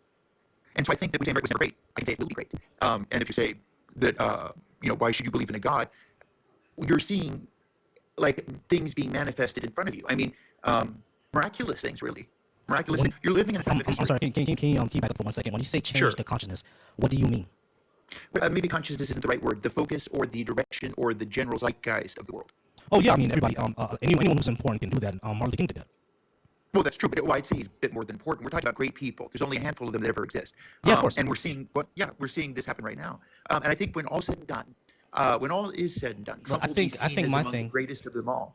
I disagree with that. I don't think he would be seen as greatest of them all. I mean, he's the most disliked president, like who's alive right now. He's even less liked than Biden. Well, that's I think debatable. I think that maybe among certain people he's extremely disliked. Among other people, he's incredibly loved. Right. He's a divisive figure. There's no doubt about that. There's no doubt about that. But I mean, when all's said and done, he's going to be our Julius Caesar, or Augustus Caesar. Well, you're seeing it happen. You're saying that he's going to add more months to the year? No, I'm saying he's going to take America to the next level, politically speaking. How? What? Doing transcend democracy to something more permanent. Yeah, that's a bad thing. Well, that's debatable. When you say transcend democracy to something more permanent, what do you mean? Well, necessary in order. That is to say, the republic will always exist. The institutions will always be there. People will still use the old names, but in fact, it will have become something much different. A system where Trump and his family in the future, specifically his son Barron, will be the new rulers of America. Yeah, this is bad. This dictatorship. I would have to disagree with that. All right. So we actually America was actually started to not have kings. You want to go back to having a king? Well, we could, and America had a very sinful background. And as a matter of fact, we have a lot of atoning to do, and Trump will be the chief priest of the atonement. The chief priest? Like he's going to start a whole new religion? No. I mean, speaking metaphorically. I mean, what you're going to see here is the realization of all those things we really want: equality, prosperity, harmony. He's going to bring it all. How? Because he's number one. He's going against all that right now. There's harmony. right Like, now, it's true. He's going against harmony because like that wasn't harmonious. I was very, very extremely offended by that, and it was racist. How's that harmony? So chaos is fundamental to control. Before it heals, it has to hurt. It's a process. We're going in the right direction. So saying racist things is good? No, not at all. All right. So why is he doing it? I don't think what he said was racist. It was. It wasn't any slander against the Haitian people. He was saying that a group of immigrants had been, doing what he said they were doing. And they were not. It was a lie. And it was a racist But it wasn't lie because, racist. yes, it was because you know why it was racist? I can tell you why it was racist. Did you know that America invaded Haiti in the 1920s? America has done unspeakable things. I'm not Right, here hold to- on. Like, I'm trying to explain to you why what he said was racist. America invaded Haiti in the 1920s. In the 1920s, the Marines were segregated and they were very, very racist. When they went to Haiti, They accused the Haitians of eating cats and dogs. That's where it comes from. So what he said Haiti has been was invaded many racist. times by many people, all illegally. That's not my point. On my point, what he said was racist. It was a lie, and it was racist. It was a lie. That wasn't If it happening. was racist, it was unintentionally racist. He has no But it was, racism in his but it heart. was still a lie. Why did he spread a lie? He spread a lie that Well, I think made. he acted on Now, good now, faith. now, hold on. If Not there- only if did he- not only did he spread a lie, he spread a lie that caused danger to people because the very next day, neo Nazis descended on that town in Springfield in order to murder Haitians. Why would he do that? That's not harmonious. Oh, I have no evidence of that occurring whatsoever, and I've been following that event pretty closely. They So said it this is happened. The people there conjecture. said it happened. You're setting up a straw man argument, sir. I'm simply trying to give you the proposition that what you're seeing right now is more than historic. It's historically bad. Like, let me just point something out to you. You said that they're going to be the new Julius and Augustus Caesar. Those were dictators. Why is dictatorship good? Look at what they did. They kept civilization going for 1,000 years. The world is a jungle, sir. It's not a nice place. It's a dog. So we need world. dictatorship? If we're going to survive, is life more important than voting, or not? That's the question. Is life more important than voting? Without voting, you can take away life. Hold on. What did you say? Without voting, without a proper voting system, there's ways that you can take away life. You understand that, right? I'm asking you a simple question. Is your life more important than the franchise, than the voting franchise? Yes or no? I say yes, it is. Human life is infinitely more important than a dead piece of paper 250 years old. Okay, so human life is more important than actual voting. So does voting affect human life? Of course it does. Okay, so what that mean is just as important? Many things affect human life. Okay, but like when I'm talking about, like, you want to take away the right to vote. I never said that. That's the type of country you want to live in? No, I never said that. I never said so that why at did all. you? I never said So why are you trying to compare a life to voting then? My question, you were saying losing democracy would be a bad thing. I'm Yeah, it saying would. that life is more important than a system of government.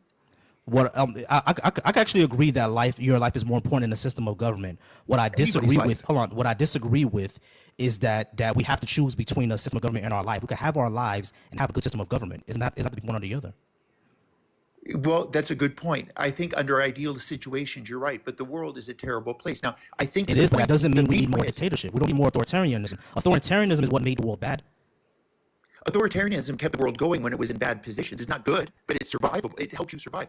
I mean, this is not a choice between like gumdrops and rainbows. This is a dog-eat-dog world, and to survive so that in the future we can enjoy these democratic privileges again. Here's what I could agree with. In some cases, yeah, sure, authoritarianism is sometimes what's needed, but we're not at that point in history. We don't need authoritarianism. I have to disagree with you there. Okay, I mean, what is it about America that requires authoritarianism right now? At this point in time, it's a combination of economic stress plus the fact that the world has reached a point where resource control is what we're after here is the fossil fuels. That's the name of the game. And if we want to require a whole lot of hard work, and I'm using that as euphemism for a very strong government. All right, but what I'm saying is that doesn't really answer the question. Yeah, sure, we have some economic hardship right now, but that doesn't require. We have some economic hardship right now, but that doesn't require authoritarianism in order to fix it. We need to look at why do we have those type of economic hardships, because it wasn't democracy that gave us that. It was greed. Well, it certainly was. It was greed by corporations and like corporations feeding into a machine of governments and basically oligarchy, kleptocracy. But that's exactly what we have at the moment. He's not doing anything to change that. He's part of it. What you're saying is democracy, aka the greed of corporations. That is democracy. No, democracy is not the greed in that environment. Right, democracy is not the greed of corporations. Corporations thrive in an environment when we don't restrain them, and we could have used democracy to restrain them, but we didn't. Well, that's true, but I mean, you're making my point for me that our democratic system has led us to this point, and the only way to get out of it is to go to the next level. Is to put our faith in the hands of a man who can defy history itself and rise phoenix-like from the ashes. But the problem is, like, you're kind of deifying him at this point. But the problem is that he's not the one that's going to do that, because he's not against the corporations doing those things. He's partnered with the richest man in the world who would actually who's actually like the number one person in corporate greed. How are they going to fix corporate greed when they represent corporate greed? That doesn't make any sense. He's tamed the corporations. He's brought them to heel. No, he hasn't. So of course. He's in the process of doing it. No, I mean, you think after government, the only thing that the corporations have kneeled to is not having diversity. How's that a good thing? We're in the beginning stages. What he's doing for the government is going to come next in the private sector, and indeed in our lives. This is when some people say that Trump is Confederate, they're wrong. Confederacy is all about local control. This is a centralization of power. a very strong centralization of power. which is a And bad thing. Every single time that's happened in history, bad things happened.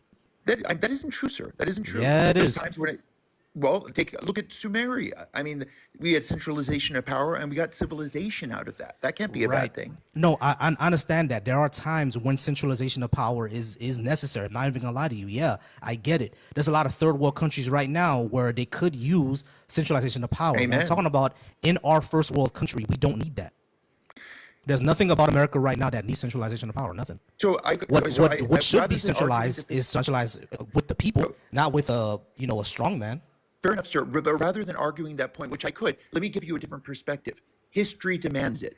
If you look at history, these periods are cyclical. We are now entering a period, and it sucks to say this. I wish it wasn't so. Now we're entering a dark period in history where there's going to be combat, there's going to be a lot of competition, and the only way to survive it is to go down this road. And Trump sees it. He sees things with crystal clarity. Point. I think in the future, when we look back at this, we will have to acknowledge he is the greatest political genius in the history of the world. And I mean that without any No, hyperbole. he's not. He doesn't know what Without he's any doing. hyperbole. No, he has no idea what he's doing. We are more. He's never failed. Yeah. He's more powerful now than he ever was. Yeah, which is a bad thing because he doesn't know what the fuck he's doing, bro. He really thinks a president can do whatever he wants, and he can't. Well, what he's doing, he's pushing the envelope to make that a reality. Correct, and that's not okay. That's a bad thing, my friend. That is well, a we bad have to disagree about that, sir. But I really appreciate your live, and I appreciate any intellectual discussion. So I know you're probably going to boot me here in a moment, but I just wanted to say thank you for your intellectual chops. There's nothing more important than intellectual conversation, and that's the God honest truth. Have a great night, okay? Trump, I didn't want him to go. I really wanted to ask him. Oh God, he went. I wanted to ask him questions. Yeah, I know you wanted to ask him. Hold on, I got some more people coming up. Give me 1 second, y'all. All right, y'all. We got 681 likes, 132 people in here. I know you all don't agree with me. It can't be all y'all agree with me. So let's go ahead and get these likes up. Let's go ahead and get these likes up, get more people in here, get more debates going. Who we have here? We have Junaku and User. It seems like you two agree with me, right? Yes, I do, and that's kind of why I chimed in because it was getting a little heated listening to. What you had to say, It was getting a little crazy. I'm gonna invite one more person up, see if they agree or disagree. Wiki, are you there? Whiskey is the film. Hey, I wanted to say, in this day and age, if you believe that politicians are there for you, then you are the problem. And I digress. All right. Appreciate you, Whiskey. Thank you. I also really wanted to make some correction with Trump, and I'm going to go down. Trump fit when he, one thing is we operate in Western paradigm, and the way most Western people think, especially those who are really based in, this white supremacist system, is everybody operate the way they used to operate, which is it's 10,000% far from the truth. Also, if you think of ex-Playboy, who used to go and grab me by the is the greatest leader in the world. Boy, oh boy, oh boy. You got problems. Are you in for a long ride? Okay?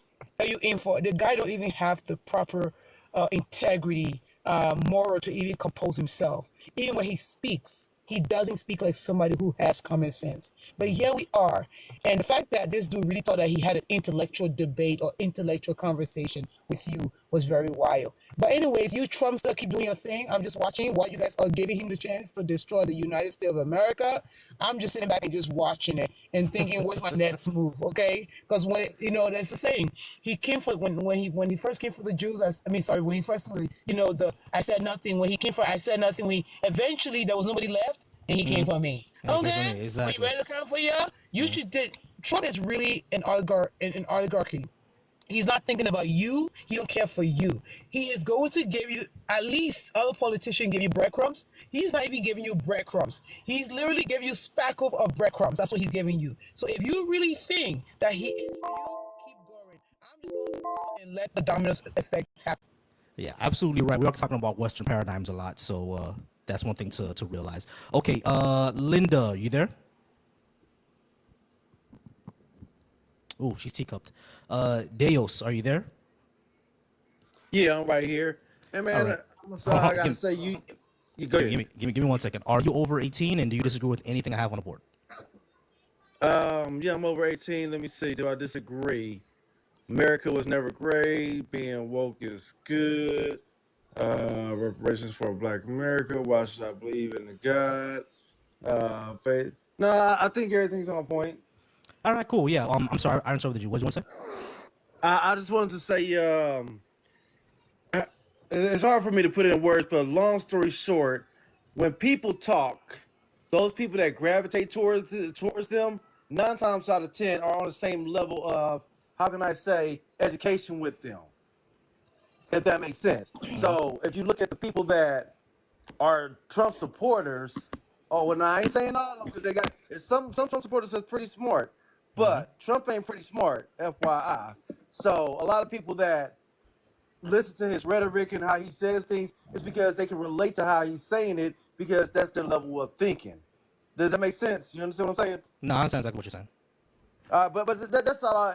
And the other guy that was up on here, he kind of said something about that or whatever. So I kind of just want to, put my little spin on it real quick. But I ain't want to hold you live up and everything. But man, I appreciate what you're doing up on here, and I'm continue tapping to get you some likes up on it. Got you, man. I appreciate you. All right, no doubt. You have a safe one. You as well. Appreciate you. Hey, why were you chasing her? Hey, Poet. Athena? Poet, you're on the live. Oh, I'm sorry. Not a problem. Sorry. All right. Are you over 18 and do you disagree with anything I have on the board? Yes, I'm over 18. I'm 36. I'm sorry. My mom's cat was chasing my cat and attacked her. I know how that goes. All right. So you disagree Sorry with anything about on the board? No, I grew with cats, so I know exactly. I just wanted to add. People were talking about Western imperialism, and the lady was saying about the poem. I forget what the name of the poem is, but everybody knows it. She referenced the poem about first they came for these people, and next they came for this group, next they came for this group, and then there was nobody here to speak for me. I'm a disabled person and a disability activist. I'm also in school to become a therapist. I'm finishing my degree. Same. What is happening right now, both in the courts and with him wanting to get rid of the Department of Education, will directly affect not only, obviously, everyone, especially with the Department of Education if they get what they want, but especially which is a specialty hospital for children with developmental disabilities like Riley, but it's for kids with developmental disabilities versus just terminal illnesses. And that hospital is supported by charitable donations. It's not supported by the government, but the research that they do there, much like St. Jude, furthers treatment for things like cerebral palsy, muscular dystrophy, cystic fibrosis, all those things that are long-term chronic disabilities that children are born with. And without that research, a lot of people are stuck.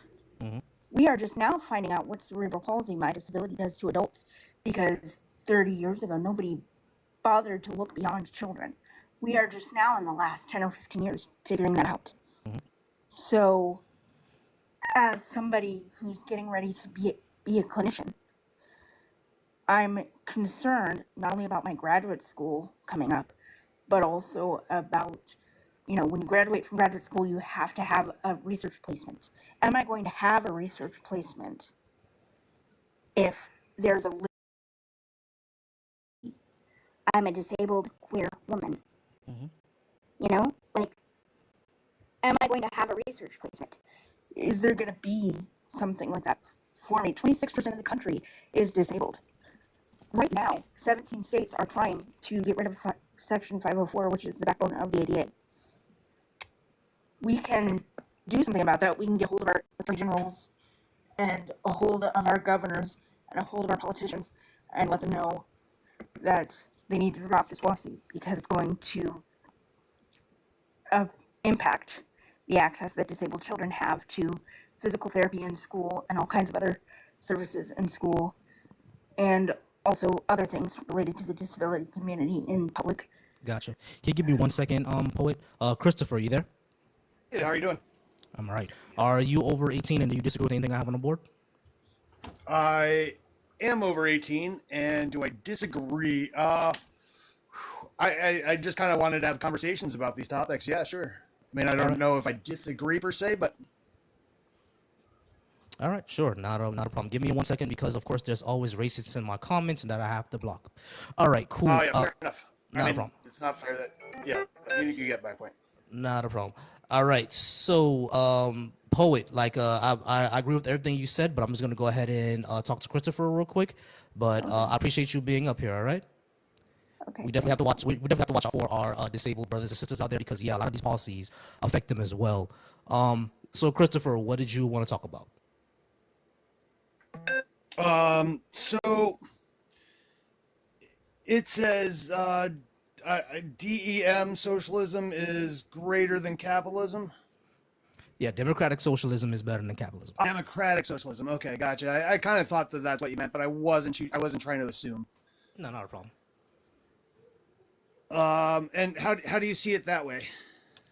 The reason I see it that way is because definitely, I mean, at the moment, capitalism has pretty much outlived its usefulness. We're basically in late stage capitalism where it's just basically a system of we're gonna have and have nots. The corporations are squeezing as much profit as they can, and if you live in a system where the only thing you go for is profit, then the needs of the people are going to get neglected.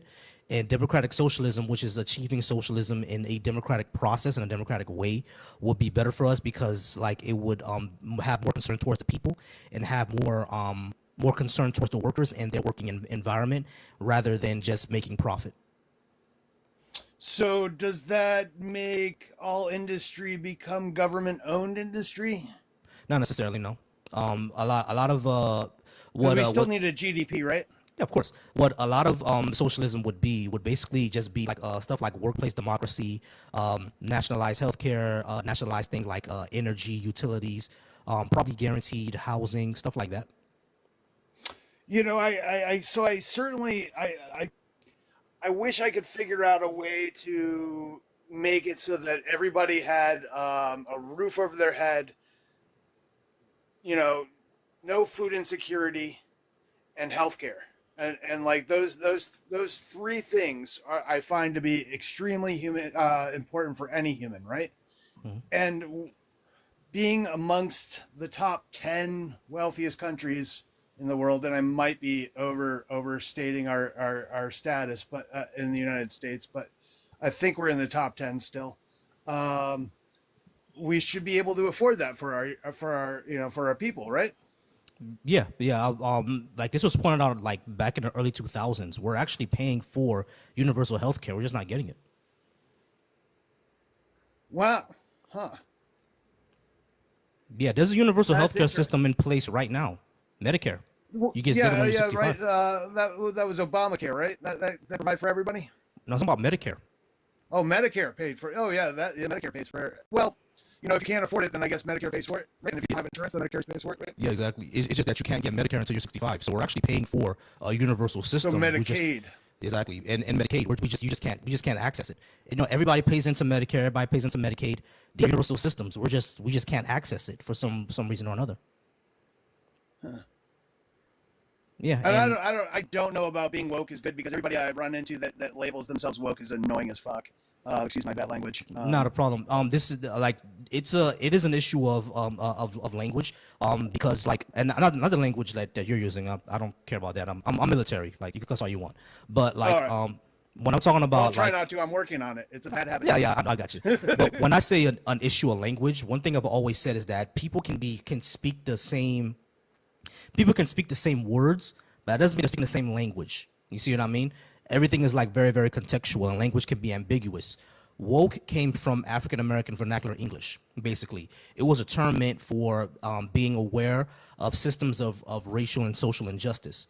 That's all it meant. You know what I'm saying? So now that these white college kids started going to school and started being on TikTok and started hearing black people talk about staying woke and being woke and, you know, making fun of people who are like, you know, super woke, stuff like that. We made fun of them in our community. All of a sudden they took on that vernacular, and just like the people in our community, they were annoying as fuck with it.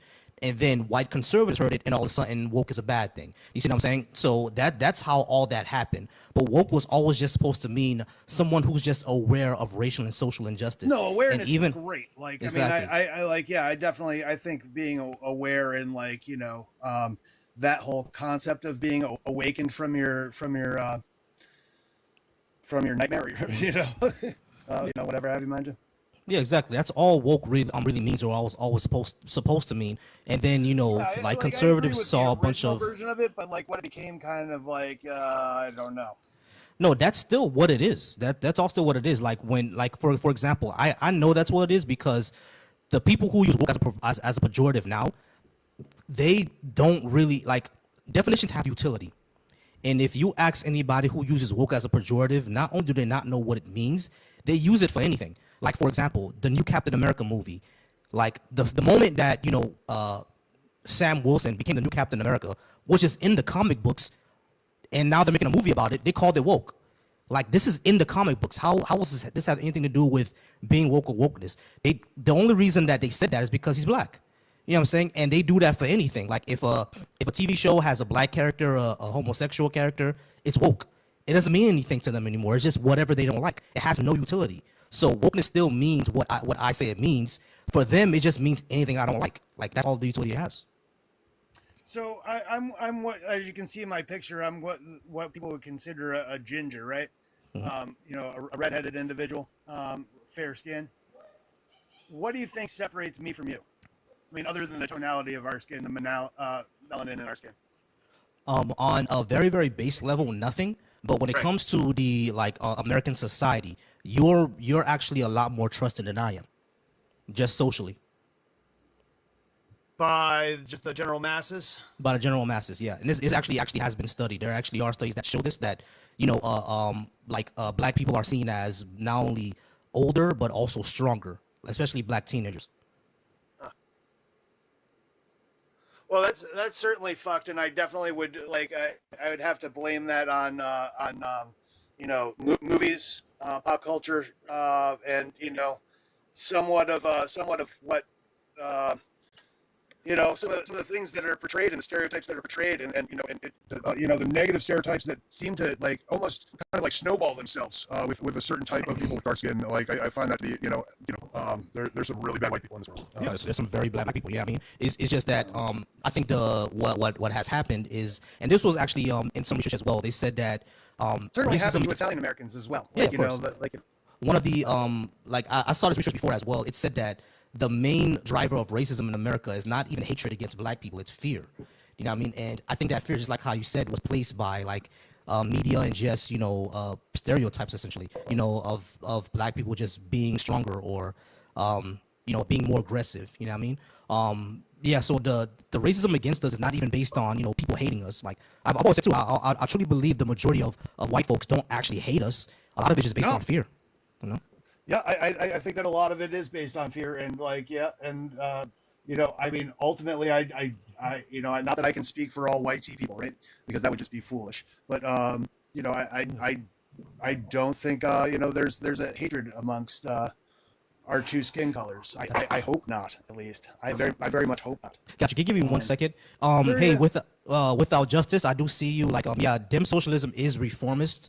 I don't think it's counter-revolutionary though, because at the end of the day, a lot of people are not where you're at, bro. They don't understand, a lot of Marxist theory. They don't understand it. They don't understand anarchism. You know what I mean? Anarchism is not understood by the majority of people. So in order to get them to understand, you need to get them here first. We're always trying to get them to actually understand what I mean when I say socialist, more socialist reformation in our country. You just can't hit them with anarchism because they're not going to understand what you mean by that. You feel me? But I'm gonna bring you up without justice in a few minutes. My bad, Christopher. Go ahead. Oh, no, that's cool. And certainly that anarchism has definitely got a bad rap in terms of just people's fear, from people's fear. And I mean, I don't know. I got you. No, I feel you. Was there anything else that you had wanted to talk to me about, or Well, did I clear everything up? so, and I'm assuming BLK meaning black Yes. Americans, reparations for black Americans. So, what is your viewpoint on that? And I mean, I guess you would have to somehow prove lineage because you haven't been a slave, right? I mean, other than the same way that I've been an indentured servant as a person who's been employed. Gotcha. And give me a second. Hey, Straight Talk, I do see you there. Give me a few more minutes. All right, Straight Talk. You're good. All right. So, yeah, you would have to prove your lineage to the African slaves in the United States, of course. So that would be African Americans. What I mean by reparations is that when we see all the history that this country, this society has done to African Americans, we know that it held that back African Americans economically, especially socially and politically. The government has damaged African Americans, and every single time the government has done something wrong, Americans, us as a society, have pushed them to fix it. We've done that all the time, so we know what what the United States has done to African Americans. So my question is always, if we know what they've done, why shouldn't they fix it? You know what I mean? So and if we say yeah, they should fix it, That's what reparations is. You see what I'm saying? So that'd be number one thing. But the number two thing that I would say is that reparations would actually be an advantage to everyone, because the United States spends most of its budget, I think a quarter of it, servicing poverty. And which group has more like concentrated poverty besides Native Americans? It's black people. It's African Americans. We have the Yeah, I mean, most. like ultimately, we need to definitely take care of Native Americans a lot. First, most and foremost, because like the actions of America or America's birth time was reprehensible, really. Exactly. You know, and slavery is reprehensible, and I you know, I'm proud to say that my ancestors were, you know, involved in the fight to stop it. You know, but you know, Right. at the same time, And the thing is, when it comes at the same to time, like like I don't feel like that. I think we just need to move on from that. right, I don't. the thing is why we can't move on from that is because the damage is lasting. Because reparations won't only be about slavery; it'll also be about the effects of slavery as well. Things like black codes, Jim Crow, redlining, especially. Like all of those affected African Americans all the way into this day. And like you can read any paper that will tell you that into redlining, it will show you that it still affects African Americans to this day. The majority of black schools and like for example, redlining wasn't only black people couldn't own a home. Redlining was that grocery stores, banks, schools, etc. were in those areas were not funded properly. So those people the people who grew up in those areas were behind white people all this time, and those people like are still alive. They're the grandfathers or even the fathers of the African Americans who live today. You see what I'm saying? So all that has affected them. I do. Like it affected health, I it do. I mean, affected my education. parents were they went into all black schools and taught at all black schools, and then you know also anyways so I get it, like, you know, and you know, I ultimately I mean, I don't know are probably the wisest words ever by my mouth, but it's been a nice time having a conversation. I'll take a back seat and let you talk to somebody else. Not a problem, Christopher. I appreciate you being up here. Alrighty, straight talk. How's it going? Good, man. How are you? I'm all right. I invited Joe because there was something that you said that was interesting, but I forgot what it was. Do you remember? Hey, that is not a problem. Really, what you kill innovation. I have lived in socialist countries, spent a great deal of time. And I'll give you a perfect example. You kill innovation. The United States is the only country that can land a rocket back in its own gantry that took off from. China can't do it. Italy can't do it. Russia can't do it. None of it. And it would take them 100,000 years to be able to do that. And the reason that we're able to do it is because we innovate. The United States of America, with its capitalist, economic system, we reward people that come up with innovation. So the moment that you kill or that you go to a socialist type government where people who do not deserve a piece of the pie start getting a piece of that pie, that's when you have a serious issue and you stop innovating. That goes for medicine, that goes for technology, that goes for any of those things. All of the technology that makes spacefaring countries right now came from the United States of America, a capitalist country. Okay. Would you let me ask you this question. Uh-huh. Do you think GPS was innovative? GPS? Mm-hmm.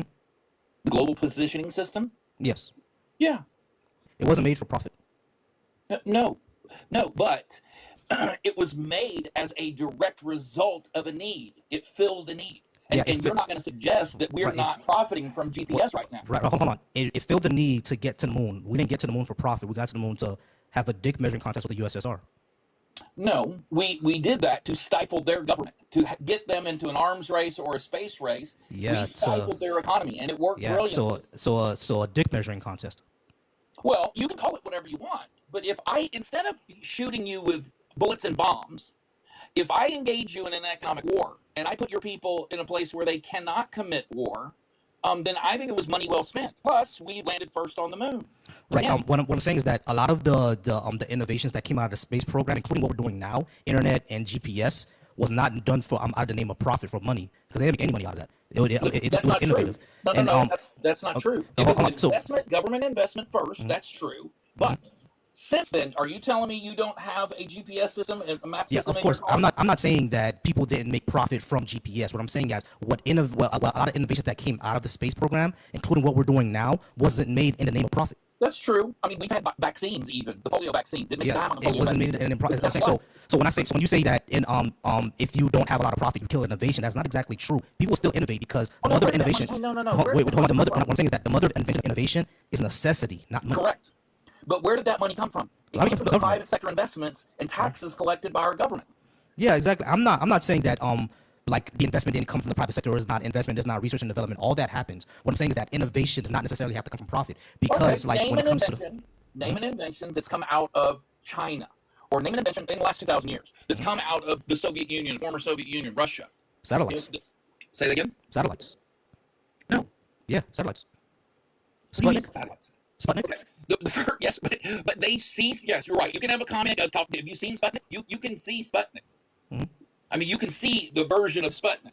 Are you going to say that Starlink, which is definitely tied to a capitalist government, the United States of America? Oh no, it's better. It's better. Yeah, it's gotten better. What I'm saying is that if we look at the past, like a few, like you said 2000, if we go back 2,000 years, the ancient Chinese invented the compass. You know what I mean? So it's like we're not gonna go back 2,000 years, but if we go back in the past couple of years, like past 10 years, I'm not gonna deny that a lot of innovation came out of the United States. I'm not gonna deny that, because we are the wealthiest country in the world. So a lot of research is gonna come from that. What I'm saying is that it's not necessary to have profit in order to innovate. And not only that, I'm not aiming to not have profit at all. That's not what I'm aiming for. What I'm aiming for is that, which is what the anarchist in the comments says, like it's too reformist. What I'm aiming for is that the profit that we make doesn't just go back into the pockets of the corporations or the millionaires, or do nothing with it. It gets reinvested back into the people or into the workers, because right now that largely doesn't happen. Well, wait a minute. If I invest, and I have a podcast where we talk about e-commerce and building your own business.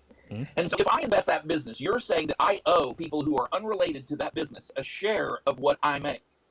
And I would argue with that. I don't think No, I'm not. That's not what I'm saying. Because like, if you look at the corporations that are there right now, like a lot of the people who create those corporations are not even alive anymore. Like Ford is dead. Ford died years ago. They have people that are administering those corporations, right. And invested in those corporations. Exactly. Those investments get passed down. Right, I understand that. What I'm saying is that trickle down doesn't really happen. You see what I'm saying? A lot of it goes back into their pockets. What I'm saying is that, for example, let me give a perfect example. Let's look at the company Nestle. Right, Nestle is probably one of the biggest owners of private water there is out there.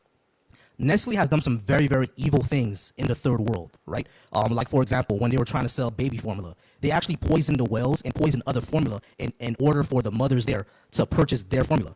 And a lot of babies. Do you blame that on capitalism, or do you blame that on shitty company policy? I blame that on capitalism, because it was in the pursuit of profit. They knew that that those mothers in those third world countries buying the other products was a danger to their profit, so they poisoned the well in order to get more profit for them. It was in the pursuit of profit. Let me ask you this. You have a Rockefeller Foundation, right? You have a Gates Foundation, does good all over the world. And because of his profits, because of Microsoft's vast profits, Elon Musk has the Musk Foundation. Because of his, and Warren Buffett, because of their enormous amount of profits, we have trillions of dollars that play around the world that would not be there if they had not reinvested those profits back into exactly what it is you're doing. That came from a capitalist society, being able to take your work and be able to put it on the market and get the maximum amount of return for your efforts. No, here's the thing. Capitalism is great at production. Like, I'm not lying that. I don't disagree with that at all. Even Marx said that. Marx said that capitalism is great at production. He even said that's good. That is good at production, and that's good at being able to generate wealth. You know what I mean? Even Marx gave capitalism props for doing that. What the issue is that, does that wealth actually contribute to the workers and the society? For example, those trillions of dollars that you said, that is all around the world right now. Like, Elon Musk right now is half a trillionaire. He's going to be a trillionaire in the next 20 years. You know what I mean? So it's going to happen. But with all that wealth, we still have over 1 million people who are homeless here. He can fix it at a drop of a hat, and simply doesn't.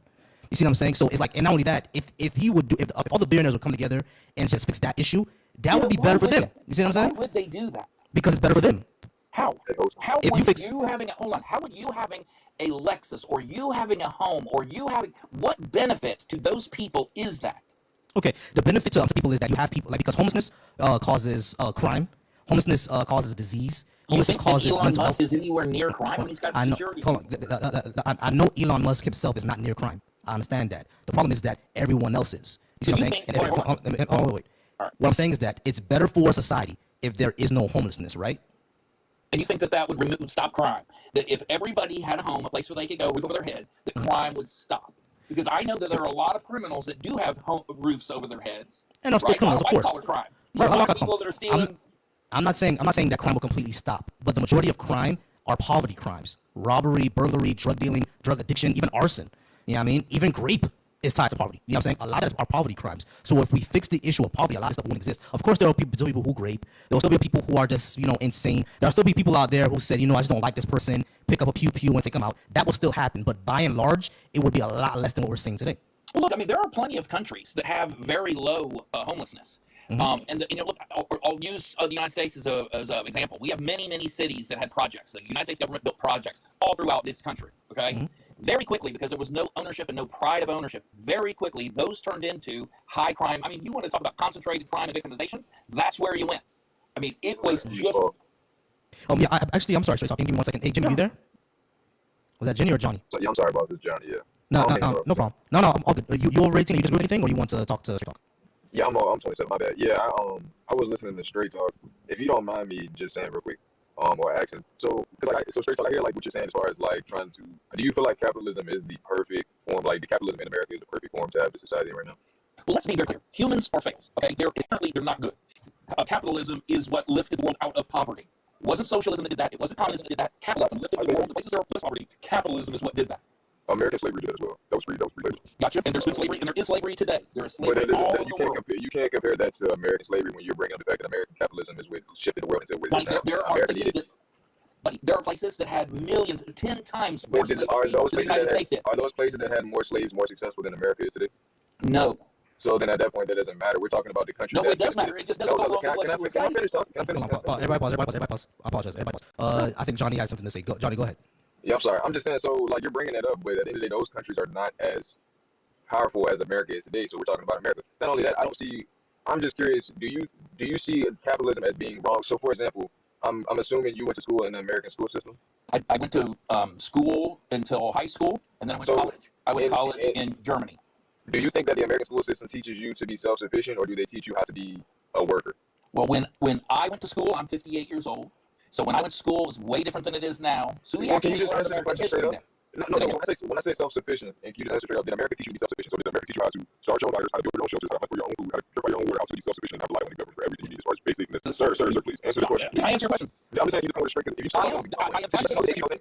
Okay. To answer your question, I drove to school, high school. When I drove to high school, I had 2 weapons in my car. I had a 410 shotgun, and I had a 22 pistol under my seat. I went hunting every day after high school during deer season. Every day. I went to school at a different time as you. So did your school, so going back to my question, if you don't mind answering yes or no, did you went to school in America, did they teach you to be self-sufficient as far as showing you how to carry out work, start your own fire, build your own shelter, and hunt your own food? Or did they teach you how to work in order to make money to get those basic necessities? Well, yeah, probably the latter. We didn't have wilderness survival in our school. That's not wilderness survival, that's just survival. At the end of the day, if you didn't live in a country where you were forced to work, I mean, you should have to work for your own living, absolutely. But for basic necessities, where there's people walking around, like Jose said, $500 billion. Now, there's nothing wrong. I don't feel like there's anything wrong with going above and beyond. You know, if you want to work to achieve more than just the basic necessities, that's fine. But living in a country where you're saying there are going to be homeless people, you can plant an apple tree on any plant of grass. It would be fairly easy. But instead, they choose to let you be homeless because at that point, that pushes capitalism and keeps the rich. They want to be, let's just make them keep on coming back, so they got to keep buying medicine. Well, look, we're not too far away on the way we think. I personally believe if you want anything, you incentivize it. You will get more of. If I want you to get off your ass and go to work and to earn money and own your own business, there should be incentives above and beyond what the incentives of you sitting on the couch is. You see what I'm saying? No, so that's the I agree. I agree that there should be incentives, but the incentive shouldn't be I worked a shitty job or I starved to death. No, listen, I give free education for free. Every single week, another lesson on how you can have an e-commerce business or have a business, period. I do that myself. I have 13 businesses online where for free, I teach people exactly how to run businesses, start businesses and run businesses. Here's the problem. And start those businesses without a dime in their pocket using their talents to earn the money to start the business. I got you. Here's the problem, though, Straight Talk. Not everyone has an entrepreneurial mindset and work and start a business, and not everybody should. We can't have a nation of 300 million business owners. That's just we didn't used to have that. No, we didn't. We never had that. We never had that. Yes, we did. Yes, we did. Are you telling me back in the 60s every single person was No. Look, this country's been around for a lot longer than that. And when this country was founded, let me say something. When this country was founded, 90% of the population worked for themselves on a family farm. 10% worked for others. In 1980, anymore, bro. You're right. In 1980, those two numbers flipped, and 90% of the population worked for other people, and 10% had their own business, and that is what needs to change. So, Straight Talk, can I ask you a question? In a capitalist society, can everybody be rich? Well, you are going to have people that are better off than others. No, I mean, just straight answer question if you don't mind. In a capitalist society, can everybody be rich? The straight answer to that question is yes. No. You are going to have people that do better than others. No. Listen, because like you're not trying to answer the question straight up. Like if you feel like it's a no, just be real with yourself. In a capitalist society, can everybody be rich? Well, no. In a communist, that's your point. You're trying to sit here and defend America, the great land of opportunity. Let me say this real quick. You want to defend America, the great land of opportunity. Everybody can't be rich because as soon as everybody is rich, nobody's going to work the jobs that make rich people rich. Nobody's going to work at the McDonald's burger. Let me ask you a question. Work at your Dollar General. Johnny, let me ask you a question. Hey, Straight Talk, can I put something just really quickly, all right? The ideal quote unquote socialist society is a society where we have nationwide workplace democracy, nationalization of things like energy and utilities, and guaranteed homes and things like that. Why do you think that's that? Give me a country that's worked at. That's worked? Yeah, where that. Give me your example of, because my point to him would be, I would much rather take my chances in a capitalist society than I would in a communist society or in a socialist society. The country where that's worked at is China and largely the Scandinavian countries. I'm not sure if they have. China. Yes. How would you be? You're telling me that having billions of people that are working for less than slave wages, barely making a living at all, and having a very small, less than 10,000 people in the top of government, they're the ones that are wealthy. So you're telling me that somehow that's preferable to you having the opportunity to earn your way in this country? Well, I'm not saying let's work for slave wages. Right now, we're working for slave wages. Over a third of people in this country are living paycheck to paycheck. Like, just the way it is in this country. The average wage in China is $3 a month. No, it's not. I mean, I'm being a little bit off, but let's take a look at that. I mean, that's what we got to Google for. What I'm saying is that when you ask where does this work, it does work in the Scandinavian countries. All right, yeah, like, they have a sixth of our population. I understand. Hold on, I understand that. But what I'm talking about is when we have large workplace democracy and nationalization of energy and utilities and guaranteed homes and free education. Why do you think those are a bad thing? Why can't we have those things and still have capitalism and corporations and people making profit and all that? Why can't we have both? Say that again. I'm sorry. Okay, so in an ideal society, right? And I'm not talking about free money. In an ideal socialist society, as far as we can go, in an ideal socialist society right now, what I would like to see is large workplace democracy, nationalization of energy resources, guaranteed homes, and free education up to a bachelor's. Why would those be a bad thing in your opinion? Who's going to pay for those? We'll pay through taxes. So you want to tax us? We're already taxed a little over 30%. You'd like to raise our taxes enough that it would pay for you to have a home? You don't have to raise taxes. What kind of home are we talking about? You don't have to raise taxes. You don't have to raise taxes. You know how much? How would we do it, Jim? Do you know how much money we spend on the U.S. military every year? And so you don't think that that's a good investment? You think that everybody loves the U.S. They wouldn't do anything. They wouldn't. I spent 8 years in the Army, buddy. You don't think that we people would love to have what we have? I spent 6 in the Air Force. You already say what is your military experience doesn't do anything? It doesn't make you more intelligent on these aspects. Well, I will tell you because I've been to war. I've been to places where I've okay, and not saying that everybody in the military is polarized to have American propaganda, but a lot of your perspectives are going to be based on American propaganda. Yeah, and I spent 6 years in the Air Force, and let me tell you, we waste a lot of money. There's a lot of money that doesn't go in. Listen, we don't disagree on the waste that goes on, but I'm so going why to are you saying that money is needed? It can be dispersed to other places, like we just said. Why not pay for students to get education or allow people to get their education for free up to a bachelor's? Why not? All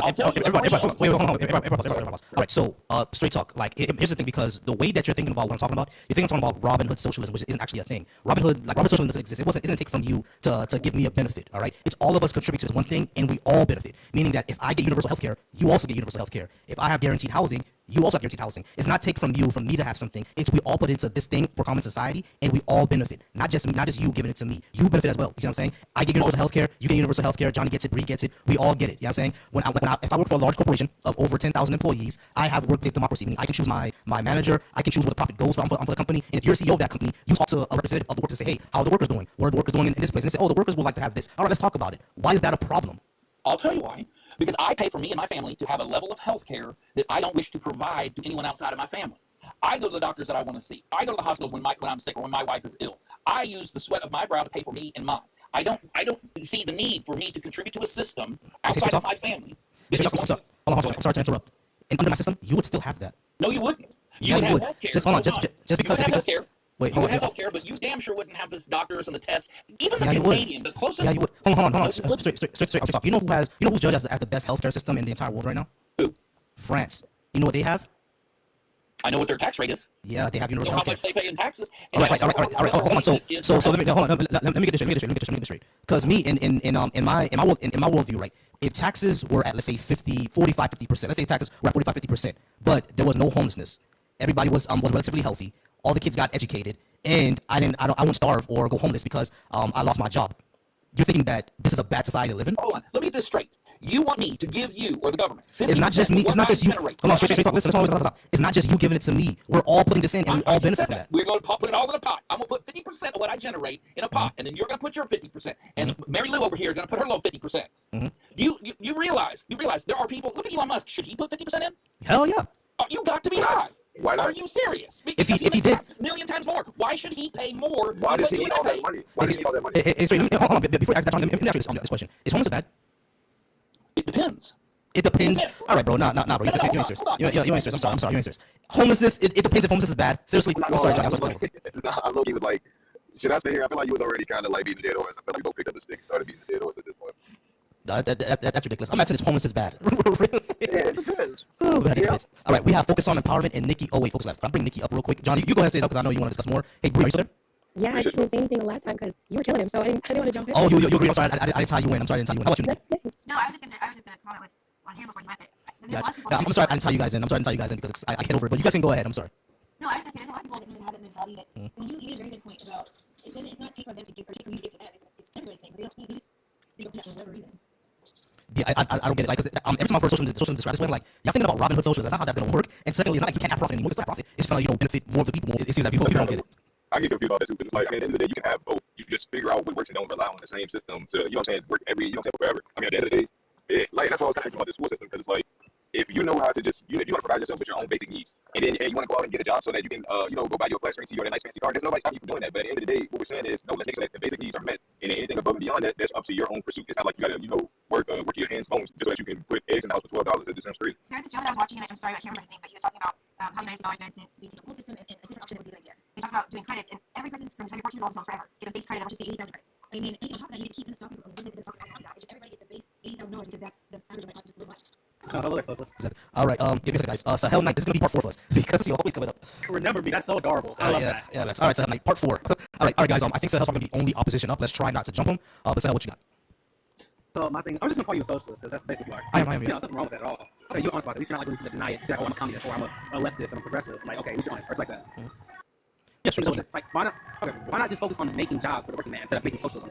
Why? That's what socialism would be, making jobs for the working man. It would make their jobs like a lot better as well because we want to raise their wages and give them more power in their workplace, like more unionization and more decision-making power in their workplace. They don't just have to follow whatever whatever measure that the people over them put. Like for example, in Boeing right now, we see the issues in Boeing that's happening, right? Where a lot of the CEOs are overturning or basically getting rid of safety measures because they want to make more money. What happened under a socialist system is that the employees of Boeing can actually overturn those decisions because they're the ones who aren't working and they're the ones who are going to be put in danger and they're the ones putting their product out that'll put other people in danger. If they don't agree with that, they can overturn that decision of the CEO. It's not just him making that decision for everybody, and all the safety measures are just gone, and they get fired if they blow a whistle on them, or like how we saw to get unalive if they let the regulators know that, hey, this is what's going on. You see what I'm saying? It's a story. It's like an actual story, right? It's an actual story. What do you mean? No, so are the employers are not okay with this? These safe measures, of course not, right? Right. Like these, no, we know that employers are not okay with it because they literally get rid of them in order for them to make more money. At least invest the money to their employers or to make more, or do they just keep it to themselves and use it for stock buyback? They like to keep it to themselves and use it for stock buyback. You can at least put down more regulations to distribute it fairly. I respect that. Yeah, that's another part of it. Well, those regulations as well. Thing though is just like you want to promote like a typical not like you, but a lot of typical socials like free healthcare, free money, free college. We're gonna give you a free car, free marijuana. What's wrong with free college? Well, I'm sorry. Give me 1 second. I'm gonna let Johnny get at you next. All right. So when it comes to socialism, like it's not really free money for everything. Well, what we would like to see is no cost education up into a bachelor's degree, universal healthcare, more workplace democracy, and nationalization and of energy and guaranteed housing. Why would that be a bad thing? The bad thing is though is that where you get the money for this is you can't be rich because the rich can't pay for all that. Taxes. I understand taxes, my friend, but where you get all that money from? Like you don't have to squeeze the pockets for everyone. Increase the IRS, give them more power. Yeah, sure. But the IRS can if we hire more people at IRS in order to go after tax cheats, which are mostly the rich, we'll have more money for us. We can do that. Yeah. Actually, give me a second. I think Johnny had a question for you. Johnny, what was your question? I mean, sorry, I ain't going to interject. No, it's all good. Go ahead. Yeah, he said about the college, but I guess I kind of wanted to get back to like some of the questions I was asking straight to kind of see if I wouldn't mind giving like straight answers. So, you believe in a capitalist society, everybody be rich? I'd rather have a society where people achieve capitalism compared to socialism. No, that's what I'm saying. Like, do you think a capitalist society, it's supposed to be like an opportunity, like everybody can make it if they want to? Do you think everybody can be rich in a capitalist society? The opportunity is fair. Opportunity, you can protect their destiny. If they want to save their money and use for investments, good. If you want to use money to save, use it. I'm asking for a straight yes or no answer. Yes, yeah. No, everybody can't be rich. Everybody's rich. They need to work it out. That's the whole point. You don't need to work for everybody else. You just reach the goal that I wanted to get. I don't think you get what I'm saying. My point is, so like for example, Walmart, where somebody like the person who owns Walmart is rich because he needs AI. So who's developing AI? Is it you? Tech developers. So okay, you're giving a solution for something that you can't even. You're trying to say a solution for something that you can't even fathom yet on your own. Like you're expecting somebody else to create that, and then even then, that's somebody working. You still need somebody to work to build those machines that you're talking about. So once again, I go back to the question: in a capitalist society, can everybody? And then at that point, if it was AI, at that point, what would be wrong with a social society? Because AI can take over everything anyway. So going back to it, though, can everybody be rich in a capitalist society? No, absolutely not. But I want to expand the opportunity for people to do that. So what's wrong with having a society where basic necessities? And I asked the last person as well. In the school system in America, did they teach you to be self-sufficient or did they teach you to be a worker? No, my parents taught me to be self-sufficient. Hold on, Watkins. I'm sorry, Watkins. Give me a second. All right. Go ahead, John. Yeah, so in the American school system, did the school system teach you how to be self-sufficient, or did they teach you how to be a worker? When I say self-sufficient, I mean, did they teach you how to purify your own water, start your own fire, build your own shelters, build your own gun, or did they teach you those things, or did they teach you how to work to make money for yourself? was. Social studies about, how things more importantly, entrepreneurship. So You're still needing capital. That's capital. I'm saying, like, with the basic necessities, basically trying to survive on this earth without needing capital. Like, it's basic necessities. Because you can literally just go out to a pot of land and build your own house. You can plant some fruit in the ground, whatever it is. Like, there's ways of without having to go and work a job every day. So this wasn't teaching you how to do that work. It teaches you how to work. You have to be a worker. No, I mean, no, you already answered the question. So in the American school system, they're not teaching. You're trying to take the whole conversation, though. That's the thing. I mean, I'm asking you questions, and if you feel like you can't answer to the point where it's justifying your statement, maybe you should reevaluate how you feel. I don't feel, but they're trying to hold conversation. How are you trying to twist my words? No, it's not about twisting your words. It's about like trying to understand your own worldview. Like for example, like I said, what will be wrong in a society where we all all of us get healthcare, all of our kids go to school, we don't have homelessness, these things. You know what I'm saying, and utilities are taken care of. You know what I mean? What will be wrong with the society? Because social society is normally failed miserably, especially in parts like Angola, like Zimbabwe. I know a couple people from Zimbabwe. In Zimbabwe, the issue was more of Mugabe's management. It's not just because he was a socialist. Who gave him the power? Which one supports the power more to the government? The military gave him the power to do all that. He was a dictator. Which one gave him more power, though? Capitalism or socialism? Which one gives him more desire, more control of the government? Being a military dictator gave him the power. You can be a dictator and be a capitalist. Majority of dictators are socialists. Elon Musk is sitting in Donald Trump's chair right now. He's a capitalist. Now what? I mean, it's working. Have you seen like the history of South America? Do I have to give you the names? You don't give me the names. I'm South America right now. Right. Like what I'm saying is that why do you think like a lot of South America tends to skew to the left, tends to skew towards socialism? Why did they do that? Actually, look at Cuba. I thought many Cubans that come from America. Yeah, socialism is terrible. Right. Hold on. So listen to my question. Why do you think a lot of South American countries tend to skew more towards the left? Why do they do that? This whole election, 6% of Latinos voted for Trump. So Jesus Christ. I don't think you understand my question, bro. Answer your question. No, you're not. I'm talking about South America. I'm talking about Latinos in America. I'm talking about South America. A lot of South America skews towards the left because of what America did to it. Like, do you know about regime change in South America? What America was doing in South America for like 50, 60 years? For like 50, 60 years, America was doing regime change in South America. We were always putting in like people who agree with American hegemony, right? And it was always a right-wing capitalist dictator, which is why South America right now skews heavily to the left because they don't want that. We did that right now in Argentina. Right now, there's actually a libertarian president who decided to do a lot of things that Trump. A lot of there's a president of Argentina right now is doing a lot of the things that Trump said he's going to do or must say he's going to do, and they're in a financial crisis right now. So how's that good? Really? Well, what really is that? I'm sorry, go ahead. What they're doing right at the moment is a very good thing because they're finding more ways to corruption than. No, no. Can I say something? I'm sorry, but go ahead. I'll let you go ahead. No, I want to respond that quick. I look at El Salvador, for example. Their president, he's more right-leaning, more no police, more no order, and his country's booming. I know because the thing is with what's happening in El Salvador, yeah, like locking all those people up, that actually needed to happen. They were in a crisis of gangs in their country. Same thing is happening in Haiti, but we're not at that point in America where we need to do what El Salvador did. We're just not. You're still ignoring the ideology they're practicing, though. Why do you ignore that? Look at I'm not ignoring that. I'm not ignoring the ideology. I straight up said what he did actually needed to happen because they were in a crisis. Sometimes, no, in more capitalist society, it's needed more law and order society. At one point, we do need it. No, at some point, if you're at the point of where El Salvador was at, where the gangs literally ran everything and the government did nothing about it, yeah, sometimes you need someone with a strong hand to take care of it. But we're not at that point in our society. Like I said, I'm not ignoring it. I just said that, yeah, sometimes that's needed, but we're not at that point in our society yet. But your side, your political biology, that would never happen again. With more crime, still be. No, there wouldn't. The reason why there wouldn't be more crime is because we will have education, we'll have guaranteed housing. Therefore, people don't have to go ahead and commit crime in order to get money. Why do people rob others? Why do people join gangs? They join it for money. They join it because society is fractured. Niggas ain't joining gangs just because it's cool, bro. Be surprised. Yeah, there's people joining gangs right now because we're getting cool. But like in general, the majority of people aren't joining gangs just because they think it looks nice. A lot of people join gangs for protection. Let's go. Wait. Pause. Do y'all think crime happens just because people think it's cool? Majority, but they want that rep. Not majority, right? But the majority of crime, why does it happen? Dysfunction. Crime exists because of dysfunctional families. Right. So if we actually address what makes families dysfunctional, that will be more crime, correct? I have to agree with that because you have to understand the reason why, especially in the black community. Right. And one of the big things that makes families dysfunctional is poverty. And poverty in the black community was created by the very system that most black people live for, which is a democracy. No, it's a left wing, it's a right wing, but it's all one third.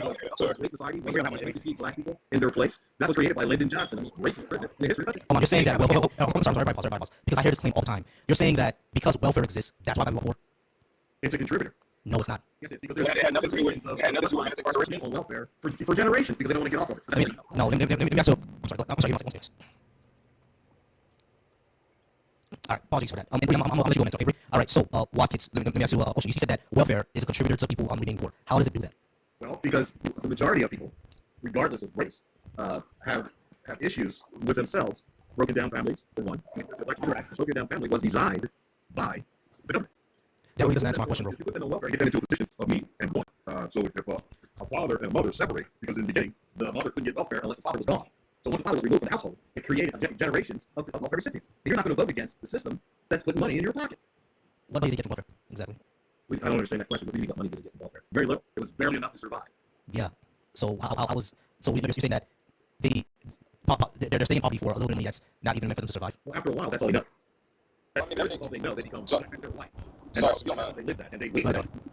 Actually, I'm sorry. I know Bree was trying to talk. I'm sorry. If you don't mind me just. So Watkins, what you're doing though is you're getting to you're bringing a statement, but you're just like getting to the end, not like giving the steps that also had to happen for it to get to that as well. And it's not even just it's not as clean cut as you think it is. It's just saying because of welfare. Trust me, I understand the racism that was involved. Like, I do understand that. However, that was the government at the time understood that also. How do you keep people in place? All right. So, but the issue that Watkins is that this was actually studied by the government as well, and it wasn't really welfare that was keeping black people poor. It was like opportunities like a job. Oh, listen, it wasn't just that keeping people poor. It was like opportunities like jobs, breakdown of the family structure. That was it. You know what I'm saying? That's what kept people poor. It wasn't just folks being on welfare. However, back in the 40s and the 50s and beyond, there was still black millionaires. Yeah, and there's still black millionaires today, but that doesn't mean that we're talking back when racism was deep. Right, we know that. Black millionaires existed in the rhythm of entertainers. But what I'm saying is that even though there were black hold on, bro, listen. There were black millionaires back then, there are black millionaires now. But that says nothing about the systemic issues that we have. Yes, I totally understand what you're saying. However, I know through my own life experience, I run into racism. I'm talking to this little black rich kid one day who was like talking to me like it was the 60s, and I said, "Have you ever been put out of a restaurant? No. Have you ever been denied something because of the color of your skin? Well, no." And this kid was going to college. Come to find out his parents were millionaires. Oh, do you mind me saying racism? You know, like you say you experience racism, you can't experience racism. You're going back and honest. No, why you? Oh, I'm talking about. Okay, I'm sorry. Okay, yeah, I I'm sorry. I thought you were saying that white. I thought you were talking about white people. No, however, a lot of people that can't see my face, they think that I'm white because of the environment that I'm raised. No. So I mean, so that's the thing. Like, and you brought it up as well. Like, there were strong black families in the 50s and things like that. But even like I was kind of getting into is like things. There were steps that were taken deliberately by people in power to break down the black community, and it's still going on to this day. If you look at the music, right? I'm on the same page. Yeah, so that's why I'm like, it's not just clean cut, it's just saying welfare is what's making the black community the way it is. It's mass incarceration, inflating black communities. I'm from MC. I know exactly what it's like to see your neighbor, like see your community like suffering from a drug epidemic. I don't know any black chemist that was creating the drug that was messing up the black community. Absolutely, and I'm absolutely gobsmacked to hear somebody say that welfare is keeping BIPOC communities poor when white women are the number one types of people that benefit most from welfare. Black people versus percentage of white people. But when it comes down to the black community, there's a higher percentage of black people on welfare than there is white people. Yeah, proportionally, black folks are higher in welfare. I understand that, but I think the point of the matter is that it's not welfare that's the major contributor to black people being poor. That's not the major contributor. I think that it's one, and the biggest factor is fatherless homes. Why do those fatherless homes exist? It's not because of welfare. Because of mass incarceration. There's You know how hard they make it to stay out of the criminal system for a long time. Do you know how many people that go into jail once returned? Most people do become returners, even if they don't have any sort of criminal for years. And a good education, yeah. So what's contributing to like 8% of black community is opportunities, exactly. Lack of educational opportunities, lack of economic opportunities. Those are the issues. Being impoverished. Hold on, Watkins. They've been impoverished for generations. There's been no opportunity to create generational wealth. And I think, hold on. One time. Now go ahead.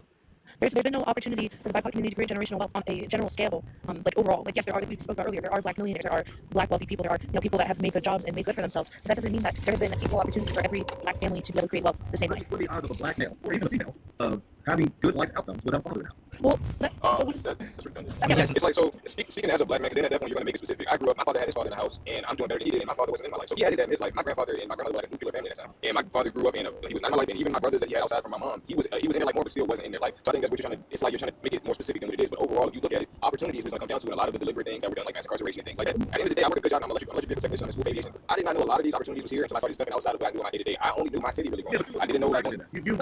No, but the only way to create mass opportunity for a population is by giving universal accessibility to healthcare, to education, to different like resources that could help build wealth and things like harm reduction. I mean, like, these are things that we could be doing as a country to be helping different minorities and different people in different walks of life. But we do not do. We do not do them because we have selfish billionaires as our freaking president and as our shareholders and as our congressmen, and they don't care about us. They don't care about the people that are minorities. They care about any minorities. They certainly don't care about the person. Excuse me. I know that I'm moving. I'm still allowed to speak. But anyways, the one way to give equal opportunity to everybody is to give equal opportunity. Like give people what they need to survive. Like why am I paying for the same house that's been paid for 10 times? No, like why can't we as a civilization, as a society, try to build each other up instead of putting us all into these holes of debt so that these giant companies and corporations can gain while the common man has nothing? That's what we're saying. What do you classify as a common man? Anyone that's not like the top 3%, like the wealth gap is insane. So you're saying if a person makes $185,000 a year, he's a common man. He sounds pretty comfortable with it. I mean, they might be pretty comfortable, but like if there's like a single mom making $185,000, she's got 4 kids, that's not a lot of money at the end of the day. I'm Watkins. I'm talking about the hyper rich. These are the people that we need to be taxing at an appropriate level because instead they're getting tax cuts and they're getting tax breaks and they're not having to pay. Excuse me, I'm still freaking talking. All taxes is paid by the filthy rich.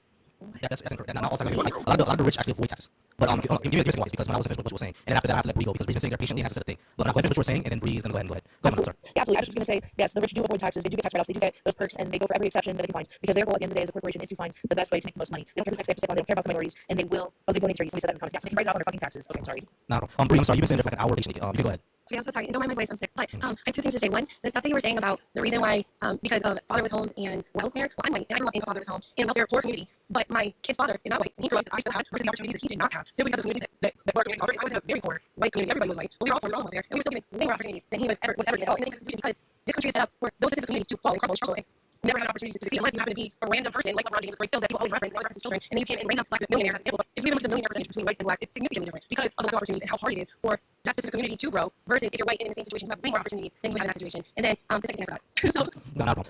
But Well, I'm trying to understand like your I'm trying to understand your actual position here. Are you saying that what we would like to see for society, for all of us to gain better opportunities, are not good? Like I'm not understanding, because what I would like to see is, like I said before, more workplace democracy, universal healthcare, universal education up to a bachelor's, things like that. I think if we have universal healthcare, then you'll see a lot more black people go to the doctors because they can finally afford it. You know what I mean? Or they don't have to pay for anything in order to go to the doctors. Therefore, it'll be good, because I've seen that. I'm pretty sure you see that as well. Lots of folks that don't go to the doctors because they can't afford it. You know what I'm saying? So we'll have a healthier population, a more educated population, a population that is more involved in their work lives because they know decisions in work lives. All the decisions we think are not good things. Like what do you? Well, I've actually experienced myself not being able to go to the doctor because I didn't have health insurance. Right. So we have universal healthcare. Well, everybody deserves to be treated what they're saying. Once I changed my life situation and was gainfully employed, then I didn't worry about it. Right, but not everyone is as lucky, or is the opportunities are as lucky, or right. It was your decision. I got your decision. I got you. So guess what? People can make the right decisions and still fail. How do we fix that gap? Right. So because the Constitution was built on the pursuit of happiness. Right. Exactly. I got you. I understand. What I'm saying is that how do we fix that gap? Well, what you were saying with universal healthcare, my take on that is you take the percentage of people in America that can't get healthcare, private healthcare insurance. If my taxes went up 3 or 4 or 5% to cover that, I would do that. However, to make the whole society with that, no. Because what it's going to come down to is managed care. It's like, well, this guy is like 70 years old, so we're not giving him a heart transplant because it's not economically viable. That's what it would eventually turn into. Why does it happen in France? I don't know. I really don't know much about France. Okay, so in universal healthcare system, in universal healthcare countries, what you're talking about? Hold on a second. Sorry about that. All right, in countries that have universal healthcare, what you're talking about never happens. So why do you come here? Are you asking me? Yeah, because like you said, what it comes down to. I never said it never happened here. No, what I'm saying is like what you said is that it all comes down to managed care if you have a universal system. A country that have a universal system, what you said never happens. What you said never happens. Managed care that never happens. So why would you think it? Hold on. Let's look at the question. If the managed care you're talking about never happens in countries that already have universal healthcare, why do you think it'll happen here? Are we just more stupid than they are? No, not at all. However, America is like gigantic. It's huge. The population of people. Now, I personally, I was like, I wanted to go in that scene before. I personally don't want money taken out of everybody else. But what gets you benefit as well? About this person, I'm calling listen, if it's universal healthcare, it means universal means you also get it. If anything happens to you, unfortunately you get disabled or you get fired, your company shuts down for any reason, you're also going to get universal healthcare. Everyone gets it. It's not just money out of you to come to me. Everyone gets it. And like, what happens when like somebody? Hi. What happens when somebody receives a diagnosis of a terminal illness? You know, like as something that is. Okay, so something like that is a very hard thing to deal with, and so it's very important to be able to receive medical care even if that happens. A lot of people cannot and do not afford that, drain their life savings, and then end up unaliving anyway. So like with universal healthcare, at least people can rest and rest. Universal healthcare will be ran by the government. Can I pause real quick? Is that not David Ross? Yes, sir. Are you over 18 and do you disagree with something I have on the board? I'm 30 years old. I disagree with, I believe number 1, number 2, about 50%, number 3, about 75%, number 4 is not for me to judge you on. Faith is definitely no, that's not for me to judge you on, and I do believe that capitalism is better than socialism. All right, great. Give me a second. We're gonna let you down real quick. I'm trying to get a little clutter on the stage, let you down really quickly. I'm gonna let you back up in a few minutes. All right, thank you so much. All right. Applaud you for that. Yeah, not a problem. All right, so I think did I interrupt you or you already done? I was finished, thank you. Okay, cool. All right, so did you disagree with me on number 1? America's great, right? I mean, America has fundamentally been a progressive country since the beginning. Now, I understand that it might not have always been great, and it's not like America was the only racist country when it was happening, and they were some of the first to abolish it. I don't agree with any slavery of any kind, and plenty of whites, plenty of Middle Easterners, plenty of every ethnicity, culture, religion have either been enslaved or exterminated for whatever reason. And I hear some apologizing, like apologist behavior. no, I'm not apologizing for anything. I'm saying that every culture has experienced the same trials and tribulations. I think you're apologizing. Yeah, she was saying you was apologizing, but I guess it's like, so why is it like if somebody does something bad, it's not like it doesn't save them by saying, oh, this person did something bad as well. You can only take accountability for what you did as a man. I mean, I feel like arguing should do it as a man. I mean, I'm not gonna do something and like say, oh, this person did it too. I can only take responsibility for what I did.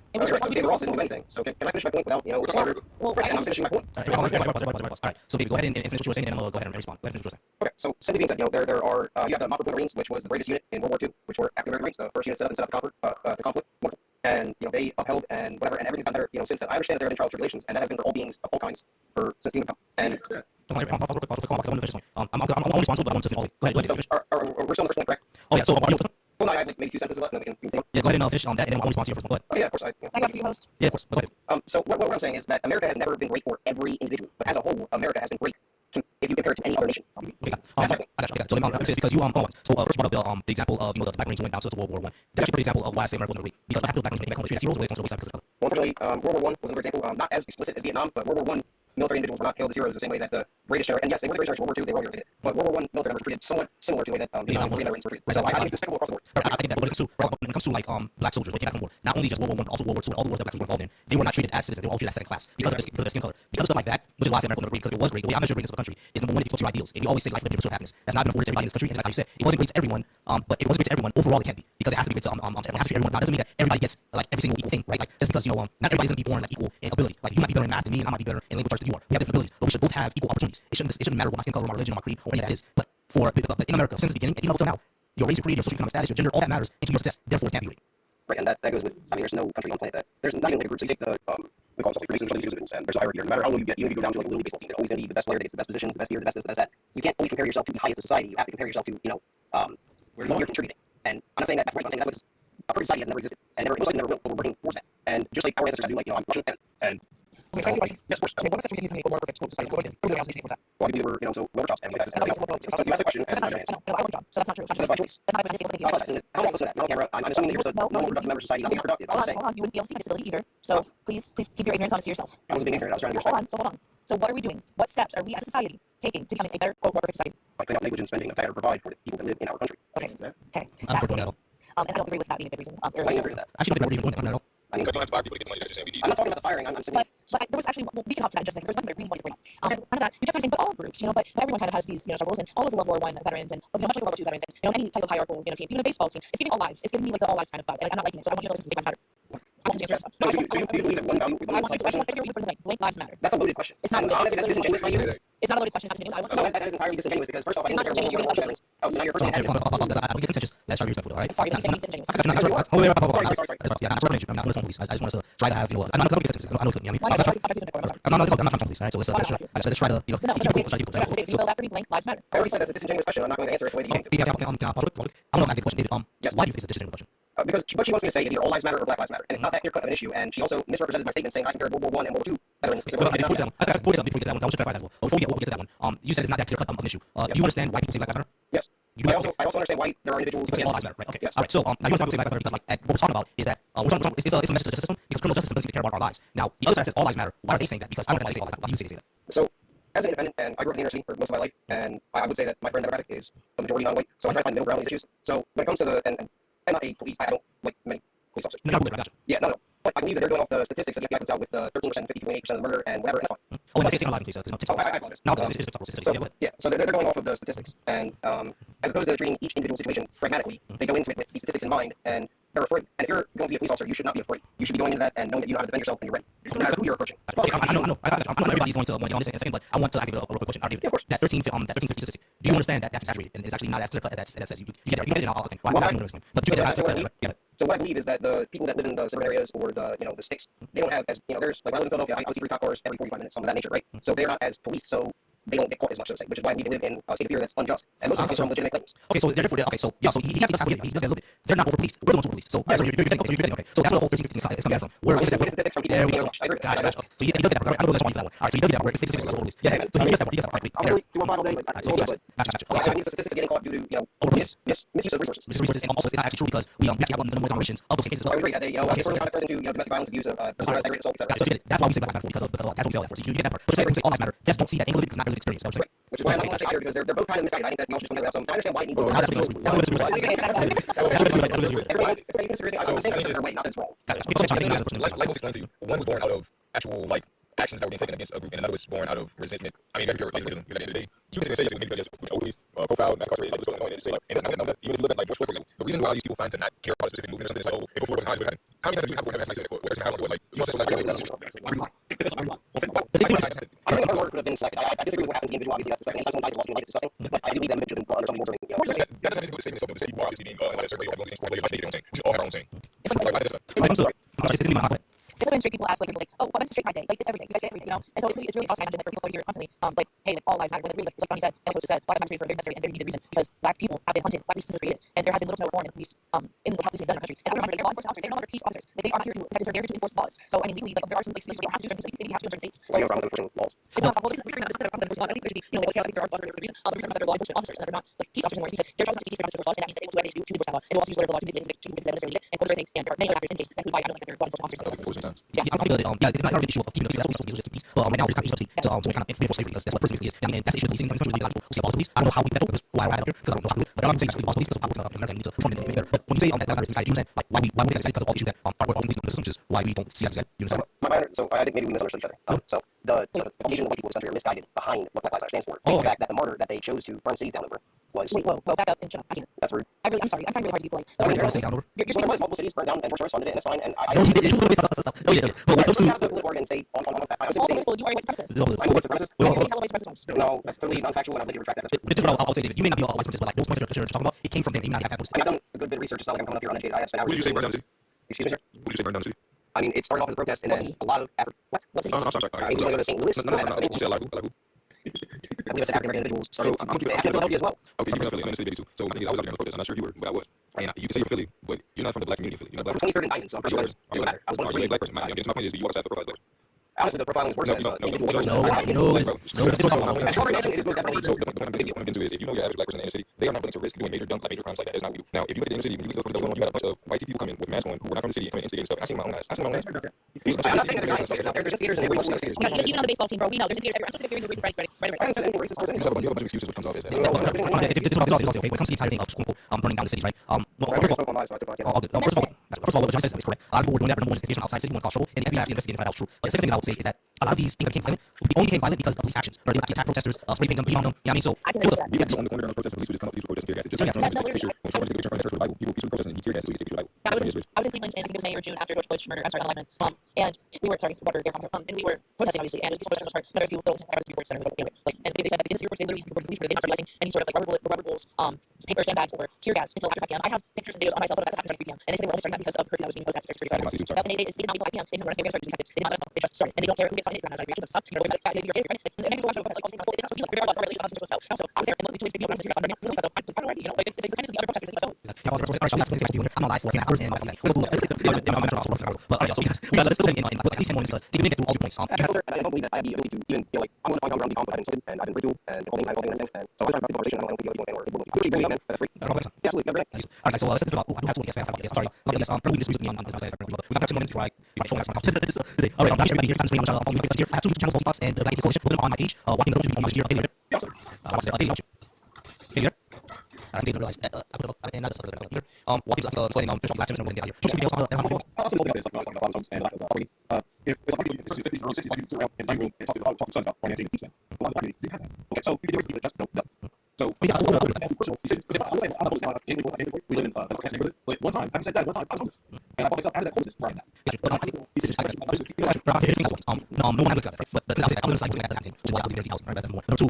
You operate at a certain point, yes, it's decision making. However, how are decisions made? How do you make decisions? Or how do you decide things? They decide things with the information that you have and the community and the environment that they're around, right? So if we change some of those things, these bad decisions that we see, we may see less of it. That's what I'm right? I want to become a therapist, right? The reason I want to become a therapist is because I saw something like and I PTSD because of that. And I know people from like my parents came from Haiti, right? My parents are horrific things. And right, so when I talk to myself what they've seen, I can tell them they're going through PTSD, but Haiti doesn't have a system. You know, fortunately, we live in America, so I would be that kind of like kind of beacon for these young people talking like that. There's something better than trying to do. But I wish that we had that on the universal scale. Therefore, we have less of these issues. That's the society I want to live in. Well, that does make sense to me. However, I do believe, and especially with women, stop having sex with guys that are not going to take care of you. And then get impregnated. Because you have these children, and you have multiple children, like different guys. So that's not just a woman's issue. That's a woman's issue. There's a guy's issue also. It's not impregnating. Yeah, there you go. You are. So you are not. No, I'm okay. I'm okay.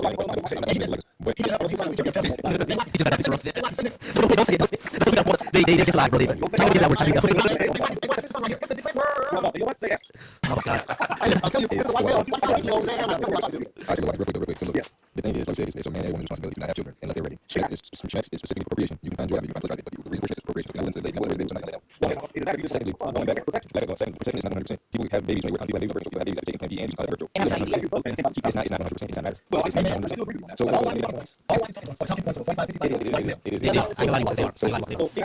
and having frivolous sex, unprotected sex with women is not an issue. And then nobody's saying that. So once again, going if you know what lowers like things like the abortion rate and unwanted pregnancies and frivolous sex and all that stuff, what lowers that? Education. Yeah, so education connection. For free. Education connection. For free. Free about here. Alright, and I'm not saying I see what they're wrong. I appreciate you. You keep on getting to the end result, and there's multiple things before that lead up to that. The way that people like something else. The point is, I'm not sure if I can say like I know but you can't just say, oh, yes, you're just multiple things going on. Like one person who was raised probably better. So like I said, if you free education questions, they know I should have to do certain people in like overall life and health and financial stability serious. You can't just say, oh yeah, expect you to do better. So all they know is I get saying I do the same way I need to say friends who are in the same position and I look at them like I'm doing better because I know it's time to be on the same pace for everybody. And like that's the narrative. Put that what you just said. It's the narrative. Put out. And push it. So why do you feel like you're capable of seeing things like this? Because your education allows you to think critically and to start to actually do certain things. You know what? I'm going to be like. I'm going to go on your right now and go 98 generations. Japanese operations, man. And no person because your white ancestors were not slaves in this country and now receive land in this country. Talk about America, nowhere else. Clarity University. What's your name? West Pennsylvania. Yes. But at the same time, man, I mean, everything you're saying is contrary to what actually is really going on in this society. From the inception of this country, especially black people. And people out here say shit you're saying, I know exactly what you're saying. I grew up with that shit. So, what do you got to do black guys go to church tropes?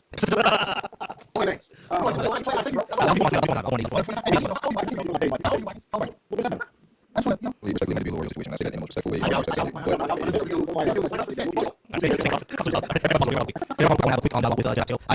So yeah, just operations and the They were in for many years. and the were not slaves. It was written into law. It was written in law that the were not slaves, and the actually had rights. Yes, they're treated horribly. I'm not denying that, but they were not slaves. Not only that, the servants and their descendants never redlining, they went to Jim Crow, and then black codes, and then incarceration. So the order will be out. Why should we give reparations to black people? I told you, slavery, black codes, redlining, that's incarceration. So we're slaves. Black people, speaking about. I'm not relevant. The reason why it's relevant is because reparations are about that's not slavery, really offensive. Were you affected as a slave? Yes, I'm affected slavery, and I'm affected by the slavery because of things like disproportionate racism within the real estate system. You know, you're affected by the Saudi. okay, so we're gonna label them. Whoever slaves, keep money, people that own slaves. So, Jedi, are there people right now whose family has wealth that's carried over from slavery? Yeah, there's a lot of them. There's a lot of them. So should their wealth be restored? Why do you like them? The people who have money that's carried over from slavery. Yeah, you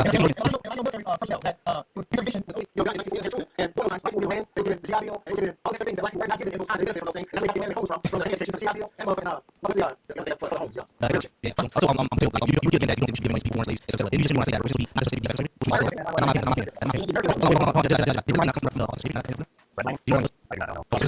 so did you realize that for at least 50, 60 years in the United States after civil rights, that black people were not allowed to purchase homes with white board? That was during the 1920s and all after civil rights. They didn't even black people, so it was but before that, you legally say that black people are not allowed to live here, and banks would live on home. It was black. Alright, so great. Answer both black people. Why should people own slaves? But you already said that you understand. I'm talking about slavery. I agree that they have to be I'm talking about people. If we know that the government empires this, damage black people, watch this. Answer my question. Please answer my question. Should the government be responsible for fixing the negative? Yes or no? It's a yes or no. Should they be responsible for fixing the negative? I think should the government be responsible for fixing some negative? Yes or no? No. They should. Okay, so that means that we bump around and never get to that. So should the government be able to do it? Exactly. So you're not everyone wants. So the government be responsible for fixing that negative? I don't think that government was like anything. Should the government be responsible for fixing that negative? So that means you get the government to do everything. It's not because you just said that you should be responsible. You just said that the government should be responsible. You just said that the government should be responsible. But also when you create responsible for that. So us to get reparations to the Chinese. I'm not saying reparations. The reparations when the disaster changes in the United States, how many times they are for it. Yeah,